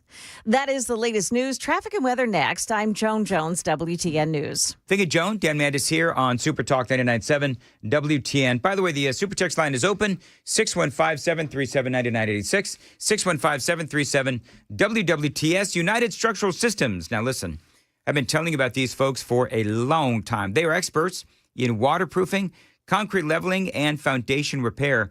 As a matter of fact, we're supposed to get some rain today, so you might want to go down into your basement, check out to see if you see any moisture, any water getting in your crawl space as well. If you do see some water down there, you've got to call my friends at United Structural Systems. Now, I know from experience, this is a great company. They've helped me several times with my home, and that is why I proudly endorse United Structural Systems. I'm one of 30,000 satisfied customers. Listen to this recent review on Google. Guy says USS, they were highly professional. The crew was phenomenal from start to finish. They treated his home as if they were working on their own. And he gives USS 5 stars all the way, and they're not going to charge you for any unnecessary repairs. You won't pay a dime until the work is done and you're a satisfied customer. We guarantee our best. Call USS 615-488-7855, 615-488-7855, USSTN.com.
Glencliff, it's crash on 24 westbound side before Briley Parkway South, and in Madison, another accident, Old Hickory Boulevard at Graycroft Avenue.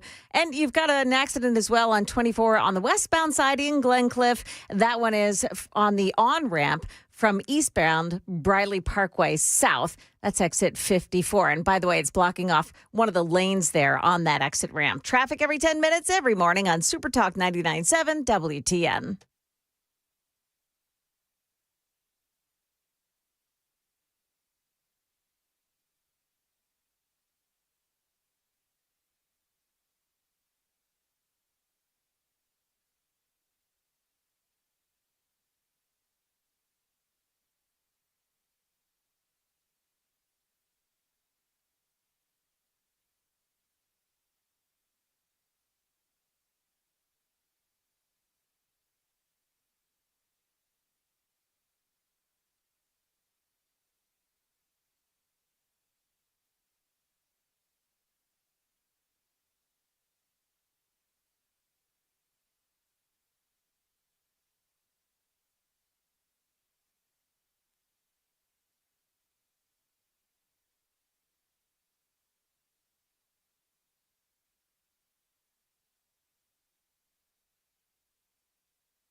.838 Nashville's Morning News on Super Talk 99.7 WTN. I don't know what it is. That's serious music. That is serious. What is that? Is that like death rock?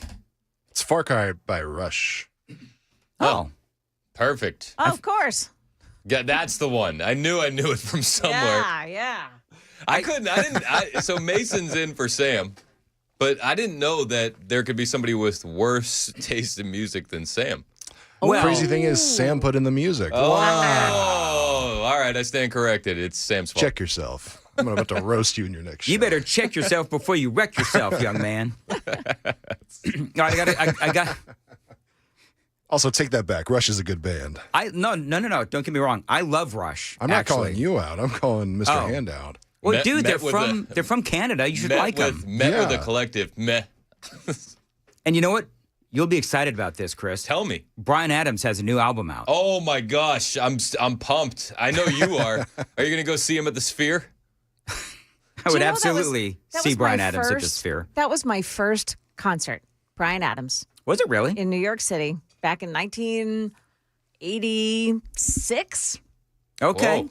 Yeah. I had hair in 86. I was negative. I was negative too. That was a good year. It's a good year for me. -2. That's how old I was. All right, thanks. Is it weird if I say it was negative 12? Yeah, it's weird. Okay, Mason? I hate all of you, actually. All right, real quick. So I speak really fast sometimes. Wait, really? Yeah. Are you sure? So I want to clean something up because did your broadcast come to a screeching halt? My brain did. Well, apparently, first of all, hey, Chris, when you're working with Joan today, whatever you do, don't ask her if she's going to come to work tomorrow in her Philadelphia Eagles cheerleading suit. Duly noted. Duly noted. Yeah, good. I heard that on the way in. And don't talk about her tomatoes. No. Okay. She brings them in to show everybody, though. She does. I share them. She does. All right, moving right along. Willingly. It's a constant thing. It is a constant thing. Enough of the tomatoes. You know, Joan, they start to lose impact if you see them too much. Oh, this is bad. Joan started it. Let the record show. She did start it. So I've been bouncing back and forth between Trump sending the National Guard into Illinois and the National Guard here in Tennessee, courtesy of Governor Lee, to Memphis. So I know Governor Lee can send the National Guard to Memphis. He doesn't need Donald Trump. I know. I've been bouncing back and forth between the two. And Governor Lee said that that's on the table now, right? He did. He did. We had that audio today. So it's like, dude, do it. Did he say, I'm just going to wait until Florida does it with Miami and Texas does it with Dallas and Houston? Yeah, they left that part out. That's usually what happens. I think you listened to me, yelling at him a couple of weeks ago. Remember that when I went off for like 10 minutes? Yeah. And then you went off again on our Mostly Peaceful podcast. Do you remember that? No, I don't. Oh. I love our mostly peaceful podcasts. I just don't remember them. That's good. That's okay. They're memorable. I just don't remember them. That's fair. Is it fair? Yeah. Right. Nope. He's odd. He's got the ZQL addiction. We went over the side effects. Yes. We went over the side effects yesterday. That's I right. think Okay. this is part and parcel There you go. for dependency issues. Now it makes sense. So yesterday, I go over to it's Comfort Inn. Is that what it is over here? Yeah. And so I go over to the Comfort Inn, and I don't know. I hope they're not advertisers, but I would like to know, when did they get rocks for pillows at the Comfort Inn? Dude, I was going to say, I don't know how you stay over there. Those beds are firm as all get When out. did they stop putting an emphasis on the comfort? I think that's a big question we want to know. I lay down on the bed, and it's like, I can't do this. So then I end up getting a couple of towels and try to do like a makeshift pillow. Oh, no. That didn't work either. So I told Amy, this is a snapshot into poor Amy's life. So I call Amy and I say, I need to have, because I got one of these special pillows. Is it a My Pillow? No, it's not a My Pillow. Oh, You're missing out then. Is it a pillow cube? Huh? Pillow cube. I don't know if you've It's seen an ergonomic kind of pillow. Oh, so yeah. your neck is in a certain place. Yeah. It's kind of hoity-toity, be honest with you. Yeah, just a little bit. It's $30. Whoa. But I told Big Amy. spender. Well, apparently not, because I said to Amy, I need one of these for my car so that when I have to stay over in a hotel, she's like, why? This is her actual quote. Does your wife ever talk to you like this? Why don't you put your big boy pants on and just remember to bring your pillow when you're going to a hotel? My wife would never talk to me that way. Joan, would you ever talk to the wonderful angelic John like that? No. Mm-mm. No. It's what I get. It's what I get in my house. Are you okay? You all right? It's so hurtful. Do we need to go to break early? I got commercials. Yeah, let's hit commercials real quick. Give Dan a second to recompose himself, and then we'll get back to the news. Actually, no. That's the great thing about my relationship with Amy is it's like insults. Do you know what I mean? You trade jabs. We trade jabs all the time. She's really good at it. That's one of the big reasons I was attracted to her was, I mean, she's beautiful, but the fact that she could insult me like no other. You people on the super text line think you're good at insulting me? Spend 5 minutes with my wife. She will just cut me down, and it's funny. It's whatever. Anyway, what do you got? All right, we've talked about the conjoined twins a lot. On this program. And in this segment. One of them got married. Yes, and a while back, we were trying to figure out the logistics of the honeymoon. Yeah, because what do? Do you put who's feeling what? I think that's the question. That's the question. And do you put in some earbuds and listen to a podcast? Those questions are only growing, Dan. Really? Questions have arisen after Abby and Brittany Hensel, the conjoined twins. Arisen. Okay, Joan. All right, grammar Nazi. I know. Jeez Louise. The Eagles are going to lose tonight, by the way. Slash your tires. EGLA. Abby and Brittany Hensel. So good, Dan. That's a great callback. The conjoined twins. Yeah. Posted a TikTok holding a brand new baby. Are you serious? Swear to you. Was it? Now we have even more questions. Which one's mom? Well, yeah. Which one's mom? Do they both have reproductive organs? I think that it's shared. What? Yeah. Okay, hold on. So then, I think they split from the neck up, and from the shoulders down. It's a free for all kind of one thing. You know. I think it depends on who wins the coin toss in the morning. Joan, you know more about the female anatomy than we do. Yeah. How does that work? Like, Explain it to us like we're in 6th grade, Joan. if it's a shared one, they're both having sex with one person. Yes. So which one's mom, Joan? I think that's Depends on inquiring minds want to know. Wow. I brought this specifically for Joan Jones to clarify. You did? I have no clarification whatsoever. I was born a single person. And in this situation, Yeah. if we're going to say 2 moms, how do conservatives feel about that? Is the guy involved? Is that a husband? He was involved, all right. Yeah, he was involved. He knocked up 2 women at once. Yeah. It's the ultimate 2-for-1 deal. They're married. Exactly. They're Is that married. right? He's married to one of them. So what happens if the other one also takes a husband? I mean, I think that's going to have to be a family discussion at that point. That's quite the involved family, Yeah. especially on Saturday night. Ooh. So they posted a video, and it featured images of the twins pushing a stroller, holding a child with the caption, "Blessed." Okay, now, do we know maybe they adopted said child? Not nearly as much fun as a conversation, but, They could have. They could have. They could have. Is that guy still with the female? Oh, yeah. The girl? Josh Bowling. On August 14th, the twins shared the photograph holding a baby. TMZ images show them placing a car seat in their vehicle in a Minnesota parking lot. They have been seen several times with the baby, including a stop at McDonald's. Before work on August 30th. Neither the twins nor Abby's husband, Josh Bowling, has confirmed if the child is theirs. You know what the great thing is about this situation, though? Is that, which one is the married one? Abby. So at least Abby knows that her husband will never cheat with her sister. That's good. Right? It's true. Because that happens all the time with women, right, Joan? Oh, yeah. That the husband, hooks up with his sister? Well, only if you're a Biden. Well, and you got to get him hooked. Sorry. You got to get him hooked on crack too. Yeah. You got to get him hooked on crack, the whole thing. All right, very good. That's just weird, and I'm trying to find there is no information about whether or not that this is their baby. Like They said hashtag blessed. And we didn't find out that she got married for 3 years. The wedding only became public in 2024, but they got married in 2021. Okay, Google this, Joan. Yeah. Or Google me this. Google me this. Can the conjoined twins have a baby? I mean, I'm sure that this has come up, especially since they got married.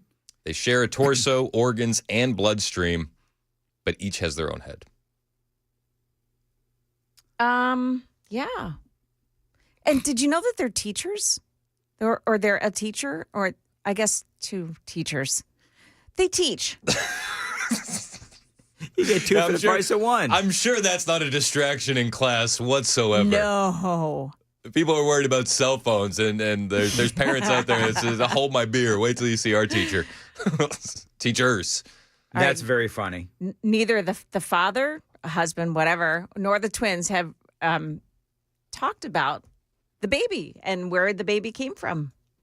Just said hashtag blessed. Yeah. I think that says it all, though.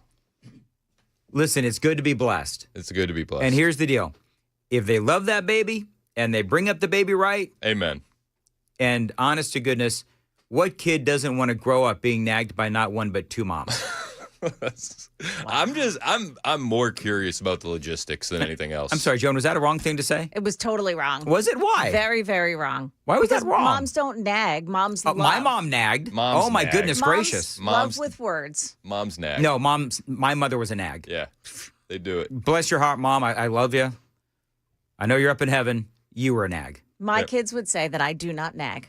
Do you think when because they're not here to defend themselves? Yeah, maybe when you're in the room, Joan. Right. I was going to say, what would your kids say if you weren't around. Oh, I know what they say.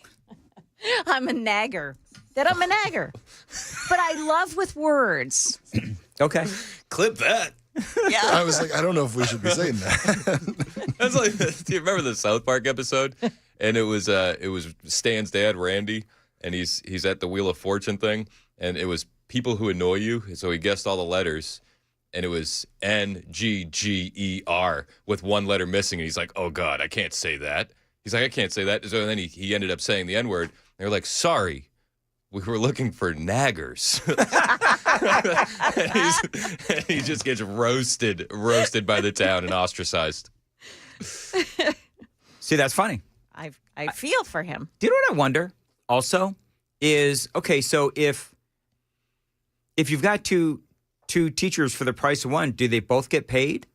Ooh, that's a good question. Yeah, or do they only get one paycheck? Well, they can only go to one classroom, right? Yeah, but could they double the size of the classroom? Because usually it's a student to teacher ratio. You know what the great thing is, though? Here's the great thing, is that this is so wrong. We're just curious. We're just asking questions. One of them can be looking at the class and teaching, while the other one writes on the chalkboard. That's 2 for 1. That's multitasking. One of them can be grading the papers while the other one's making sure the remainder of the students don't cheat. Yep, that's exactly right. This is the eyes in the back of your head thing. What if they're both right-handed, though? Oh, it's... You know, Yeah. Mason, with all of this that we're talking about, that's the least of my interest. Anyway. I'm just curious. Joan, what's coming up? More soldiers from Fort Campbell are headed to the southern border. We'll tell you about that. And a federal judge reversing those federal funding cuts for Harvard University that were cut by President Trump. We've got that story and more coming up here at 9 o'clock on Super Talk 99.7 WTN. Joan, isn't there a saying that 2 heads are better than 1? No, there's not, Dan. No, there's not. There is. We'll have to talk to Josh Bowling about that. Mark Spain Real Estate and this is my real estate company. Avoid the stress of listing your home on the market and sell your home fast for all cash with the guaranteed offer from Mark Spain Real Estate. You know, the Wall Street Journal and Real Trends have consistently named Mark Spain Real Estate as a top real estate team in the U.S. for closed transactions for 9 years in a row, including being ranked the #1 real estate team in the nation for 5 consecutive years. Now, they've been helping homeowners sell their homes for nearly 30 years. It's Mark Spain Real Estate. They've got over 72,000 satisfied clients, and you could be next. And you know, with Mark Spain, you can move when you want to move. This is a great all-cash offer. Find out what yours would be. There's no obligation. Call them at 855-299-SOLD, 855-299-SOLD. Find them online anytime, markspain.com, to get a guaranteed offer on your home today. That's markspain.com and start packing.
8:56, Nashville's Morning News on WTN. Dan here.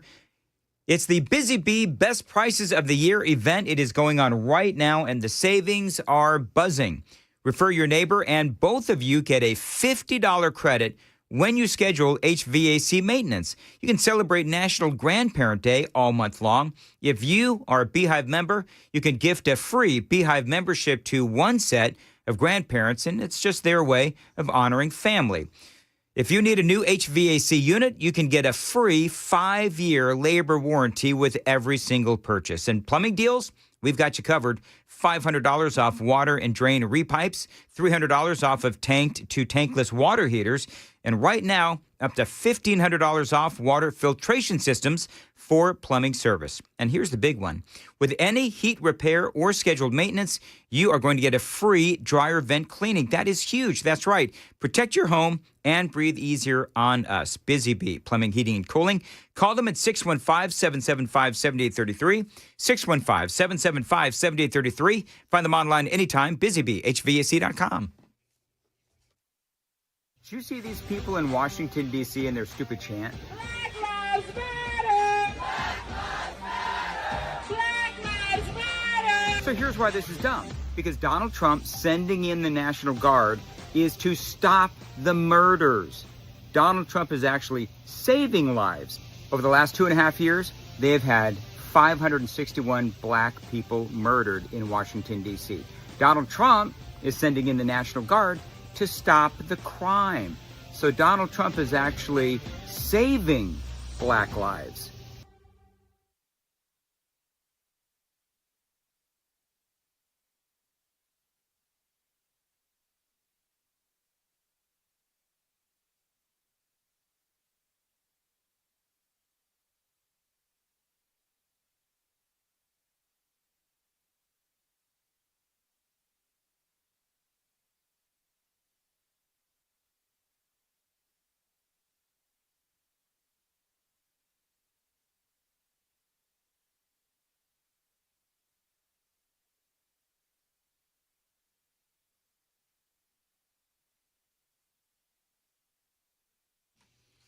$8:59, Nashville's Morning News on Super Talk. Hey, we got a first-time texter, 5368. A virgin. First-time texting in. Just wanted to say hey to you, Dan, and I appreciate you guys, including Joan. Love listening to y'all on the way into work in the mornings. So there's still people that listen that don't text in. That's crazy. That is crazy because, you know what? Doesn't everybody want to be ignored by us? Yeah. I'm kidding. I do my best to, text back to as many people as I can. We just get hammered. It's tough. There's a lot of texts. I had a text the other day, and some guy was like, "You never read my text on the air." So I read that one on the air. And he's like, "I didn't mean that one." I'm like, "I'm sorry." And then he read that one on the air, too. Yeah, he got two. He got two read. But we also have our favorite texts. Yep. Like I know, 4702, dude always gives me a hard time, but I like him. Sally, I like Sally. Sally's good, yeah. We got to go. It is at 9 o'clock on Super Talk 99.7 WTN.